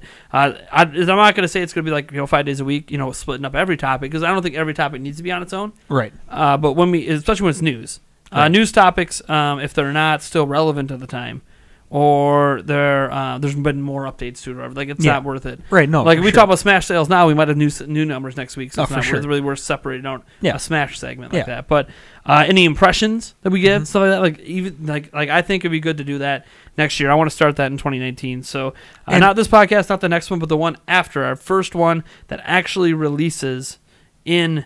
I think it's actually no, it will be recorded in 2019. Yes, so our first one that actually releases. In 2019, recorded in 2019. If there's a segment that works in that, we'll release a smaller segment. Yeah, and it's also great when fans submit topics too that they want. Sure. We've always taken fan topics, but we always do a terrible job of advertising we take fan topics. Yes. You can email them in to nathan@nintendoprime.net. If you're a member of our Patreon, you can literally just post it on Patreon, or you could message on Discord, because you do get Discord access and an ability to message me if you're a member of Patreon. You can always leave it down in the comments on the video. I read all the comments on the podcast videos. Yeah, I generally try to do it too. But, so if I would suggest pinging you just in case. But what in the comments? Oh, you don't have to ping me in the comments. I'm actually notorious about reading comments. I probably read more comments than I should. But the podcast episodes, I always read every comment. So that's a good way to get them into. I'm never going to probably put up like a post or anything that's asking for fan topics. Yeah. I know I did like one time this year, but I honestly think that I want it to be more organic. I want it to be because people want us to create a whole topic out of something. Right. And it's different than Prime Answers. Prime Answers is a Q&A. This could be as simple as, hey, I really want you to talk about this. So then I tell Eric about it. Tell him to actually do research on it, and usually he actually does the research, and he comes in and he has something good to say or something negative to say or whatever he wants to say. Maybe it's something that's neutral. Maybe it's, dude, did you see this? And I'm like, no, what are you talking about? Then he plays it for me, and then I have to put the clip in the video. Yeah. Extra editing. That's okay. We also did things like we changed up the format of the podcast ending this year. Green screen to this. Yeah. And then next year, at some point, a completely rebuilt podcast set. At some point. It's going to be a slow process because I'm going to get a lot of the stuff from IKEA. But the big thing is there's going to be monitors in the back now, like at least 2 of them. I'm debating if I want to use the BenQ for one of them or not. Because the bottom line, I'm going to have to run it off my laptop. I can still record everything to this, but I'll have to run that off my laptop. So there's some logistics with it, but I honestly think it'll be really, really sweet. And I could use it for other things too. Yeah. Like I've been using this for everything, unboxings, everything. Like it'd be cool to have like the different sets. So. anyways, that's something as well that we're looking into for next year. I don't have any concrete plans in because first I got to get a budget. But how could we forget the office expansion? Oh yeah, that's one of where we are right now. This is the biggest thing you could argue that's happened. Yeah, right. We went from. It's been a little bit now that I forget because I don't even go in that room hardly ever anymore. So this year, like, we expanded. Everything we used to do at Nintendo Prime for a majority of this year was done in a little 8 by 6 foot room. Yeah, somewhere in that area. Yeah, maybe somewhere in that area. Might be smaller because of the closet takes out a chunk of it. Yeah. So it's a really awkward shaped room. But because instead of the closet being into it, this wall out here is flat, so the closet pushes into the other room. Anyways, the point is it really should go out into the laundry room, but that's the way. Well, yeah, but then everything should be designed a little different down here. Right. Yeah, so I did everything in there. So all the green screen work, anything you saw with me on camera, anything off camera, all the editing, and it was always boiling in that room because it was a tiny room. Even with the window open all the time, didn't matter. Even in the middle of winter, it was still always boiling in that room. That room was directly below my bedroom, so there was a lot of, like, keeping my fiance awake and her being mad about that, and just a lot of things that were hard to do. And then after talking to my fiance and the landlords, her parents and stuff, we realized that we were gonna build a whole wall or put originally we were gonna put up a temporary wall that went, like, I don't know, not halfway down the room, but like a third of the way down the room, and expand the office out this way, and then have a set out here, and then a set in there, and then be done with it basically. But after talking around, we realized, one, my kids don't play in the playroom as often as we thought they would. Yeah. So why do they need such a big playroom? And we didn't actually use the man cave as much as we thought we would either. Because the man cave wasn't connected to the office. See, if the man cave was connected to the office, I watch stuff on this TV all the time. Yeah. If it was connected to my office, it would have had a lot more use out of it. But, for sure. But the problem was, there's a man cave, which the only reason I was allowed to have it is because it had a bar built into it already. So basically I had my office, and then there was a giant playroom from my office that you have to walk through to get to the man cave. So the man cave really wasn't used as often as I wanted to, and the office was so dinky and crampy, and I mean, even now, my office is a mess right now, my little studio space. But imagine this same kind of mess, but in an 8 by 6 foot thing. It was like, you were diving to get around things. Getting behind this table was even a chore. You had to crawl under, and one of the biggest things we did is we expanded the studio. You guys helped support some of that. A little bit of money. We got some paint. We got some other things. Now we got the blue wall. Now we have whenever you see, I'm trying to do practical effects now for things and less green screen work. So like whenever you see like the different lights in the back of Prime News, that's from a flood lamp on a white wall. The footage you see for Pokemon Let's Go Pikachu, Let's Go Eevee, when I'm using the Pokeball Plus, will be over here. Yeah. One of the first times I'll actually use the TV portion of the set, which it doesn't get used as much because it became basically the man cave corner of the. Yeah. It's all sports stuff. Yeah. But even then, like, it makes a lot of sense for me to do it there because it's a big TV, so you get that action. Plus, there's a lot of room to actually do the motion controls. It makes a lot more sense than me just sitting in front of my computer doing it for recording purposes. And I would like to use that space a little more for videos like that. I've even thought about doing things like I don't know, what do you call it? Kind of like a fireside chat, but we don't have a fireplace in here. But like where Eric and I, or like maybe me and my fiance, or like me and one other person, we kind of like sit down on the couch and do like an interview style discussion. Yeah, I think that's a perfect space for it. I could throw the flood lamp on in the background, make everything like different colors, and it would be really cool looking. You can use your portable green screen. The thing is, I can actually use it. Yeah, I totally forgot about cropping. Yeah, and now I was experimenting with this the other day with the new camera setup because I have to shine a light at me or there's not enough light for the camera. It actually shines just enough light for the green screen too. So like I could have been using the green screen the whole time. Yeah. I'm an idiot. Yeah, there you go. What can you say? I mean, I'm an idiot. He's an idiot. He's an idiot. You're an idiot. You're an idiot. I'm an idiot. Yeah. Yeah. So. But yeah, this expansion, this was a lot of work. Yeah. We had to install a door. Never done that before. Yeah, either way. That was fun. Still not really done. Mostly because what Yulia wants me to do. Because like we had to build like a little 2.5 foot section of wall. Yeah. To put the door in, and it wasn't that I didn't know how to do that. It's that like I just want to sheetrock it up and be done. She doesn't want me to sheetrock it up. She wants me to put a window in. It means I need custom cut glass. That's not cheap. So it'll probably never happen. Yeah. It's just probably going to... I have a feeling it might stay this way for a long time. Yeah, I have a feeling Just it's a going to stay feeling. that way a long Just time, a too. feeling. I Yeah. don't think it's going to change that, No. that much. But yeah, you know, the thing is, I don't think I've ever done like an actual studio tour video either. Like No? actually showed people the studio, the whole thing. Like when you see me on live streams, you get to see it all, but you don't really get to see like the intricacies of it, like why things are certain ways. You know, you never see the whiteboard anymore. Like, you know, what is the whiteboard? What am I using it for? Right now, a lot of it is reminding me of my goals for Prime News or anything else, and then putting up appointments. I still have the stream donation record up there. I can't believe we got that in one night. Yeah, I'm looking at that record. We made $795 in one night. that's crazy. It wasn't like a charity stream. Like for a charity stream, sure. Yeah. But like people just wanted to chuck money my way. I think I got really plastered that night too. Yeah, I think so. Holy crud. Like I don't know. Like there's a lot of intricacies. And maybe that's one thing I'll do heading into 2019 is actually give a studio tour. And then maybe talk about things I want to do, like in the in the other room, because now we have two rooms. The green screen room that's gonna be redesigned into a set. Talk about what I want to do in there and what I think it's going to cost based on the research I've done on the stuff I want to use for it and stuff like that. Because there's also like specific monitors you need to get that actually work with the camera. Because some monitors you get do the line lines, thing, yeah. And some of them screw around with like it only works if you're focused on it. Because you got that because it's emitting light, Right. So the camera, it'll just look black until you focus on it. Then it's bright and everything else is black. So like you have to get a certain type of monitor that is going to work better with a professional grade camera. And I mean that's fine. They even have some of those that aren't like super expensive. So the ones I have might not even work. Because my first thought is just use the ones I have and mount them on the wall, but that might not work. And then also mounting them on the wall, you got to hide the cables. So you got to get like cable runners that you paint over and.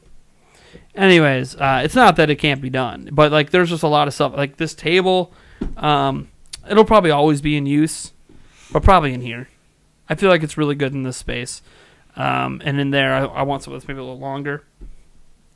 That has probably that we have a fold downside in the walkthrough, and fold back up. But just so, I don't know. Maybe it'll be a completely different kind of table. Maybe it'll be something that's got like a rounded front. I don't know. Sure. I honestly don't know. There's a lot of things I'm considering for that space that I want to do.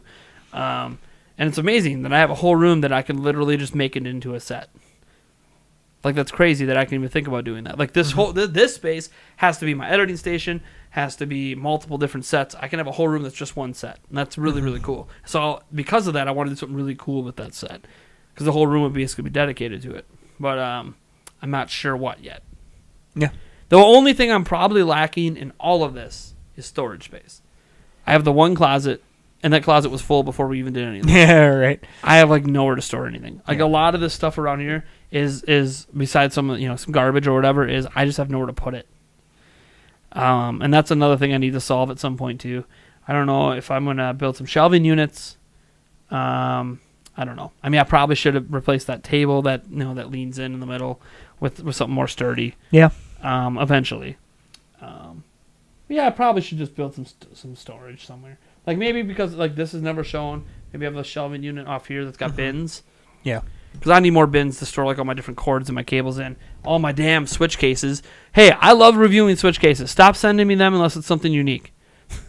Seriously, everyone and their mother wants me to like review their switch case. I'm like, I'm only going to review it if it's something different than I've done before. And like most switch cases now I felt like I've ran the gambit. I think the only thing I haven't reviewed yet is something like a Waterfield case, which is more about style than anything else. But hey, Waterfield, you want to send me one of your $80 plus City Slicker cases or something? Go for it. You're not going to, but go for it. Anyways, I think that's it. There's just been a lot that's happened this year. Yeah. And it's all exciting, and I'm really excited about what we're going to do next year. Right now, one of the big things is just getting media passes for E3. Yeah. Whether or not we can afford to go, hey, it'd be cool to at least qualify as media. Yeah, right. We won't qualify as the YouTube channel, by the way. So, Yeah, no. you know what? 'Tis the season. We're getting 50,000 new subs next week, and all of our videos are going to skyrocket to 50K plus every time. Yeah, right.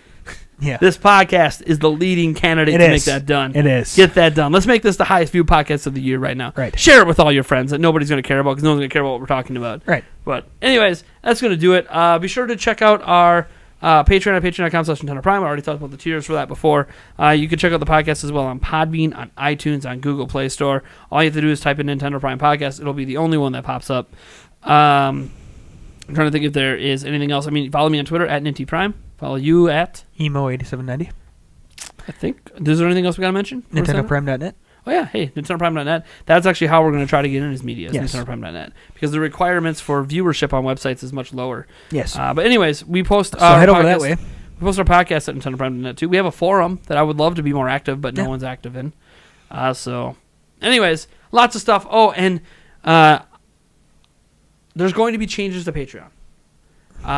For those that support us on Patreon currently, for the podcast, don't worry. We're still going to have podcast stuff.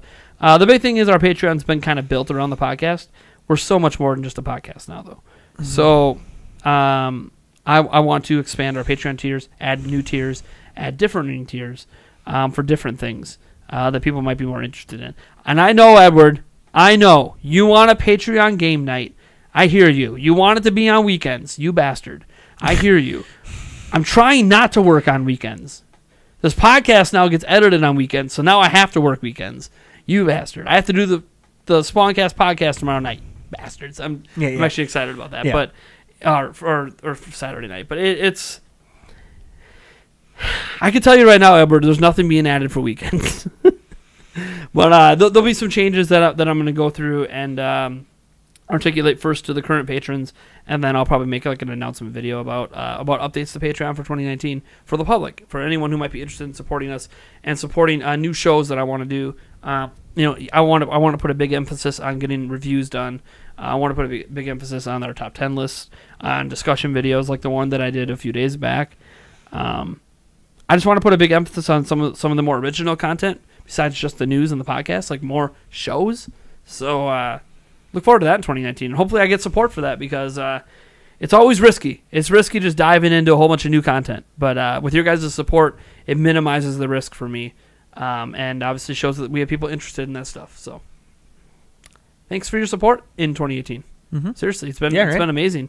From everything from going to E3 to supporting the podcast to making the live streams, I guess, hella entertaining. Although, was it the stream that was entertaining, or was it my fiance ripping on me during streams that was entertaining? Yeah, I know you guys prefer. Or was it the chair? Was it the chair streams? Could be. Or me ripping on you in streams too. We have one more podcast, but this is the last one for Eric. Anything you want to say to round up 2018? Thank you guys for all your support. I mean, I don't necessarily see a lot of it, which is fine, but you're supporting this guy, and that's awesome. Yeah. And don't worry, for those out there to be like, what do you mean you will support Eric? Eric will, put it this way, if we get to a point that I can afford another employee, Eric will be the first. I don't know that he's going to actually do any more work than he already does, but he'll get compensated for what he already does a little more. I mean, it doesn't bother me. No, I know it doesn't bother you. It's just us hanging out. You don't have to do the editing or any of the heavy lifting. You just sit down for a couple hours and talk about games. Yeah, right, pretty much. But still, it is one of those things that that is kind of a goal in 2019, is that I can at least get to a point where Eric can get a little change every month. But we'll see. That requires the channel continues to grow and you guys continue to support. And then after that, I think the 2020 goal will be that I want to hire a part-time editor. Yeah. But that'll be for 2020. I don't know how that's going to work because I record in high quality, and throwing files over the internet is easy for me, but not always easy for the editors. But who knows? Maybe I'll actually find someone locally. Maybe I should try hiring locally first. Yeah. Might be interesting. Put out a little ad. Yeah. Craigslist or something. Be like, hey, looking for like a part-time video editor. Yeah. You know, edit like 2 videos a week or something, podcasts or something. I don't know. Yeah. Anyways, thank you guys for tuning in. And, hey, I'll catch you one more time this year, podcast-wise. You'll see this guy, January 8th? Something like that. Because I think the first is on Monday, or it's Tuesday. Yeah, first on Tuesday. So happy holidays. Later. Oh my gosh. Pain. So much pain. Ow. Owie. Owie. Yeah, right? I don't know what the peak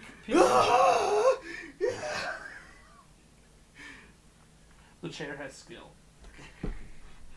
The chair has skill, everyone. Yes. The chair has skill. The chair has skill. More skill than you. Oh, hey-o. See, if I had someone behind the camera, we could do like camera pans like this. There you go. Hey. Look how bright it is. There's one of our studio lights. Hey. Hey. Small studio tour. There was much rejoicing. No, it's too messy right I now. know, that's what I meant. That's why I said small studio tour. Because you just Here's a white wall. Yeah, exactly. All right.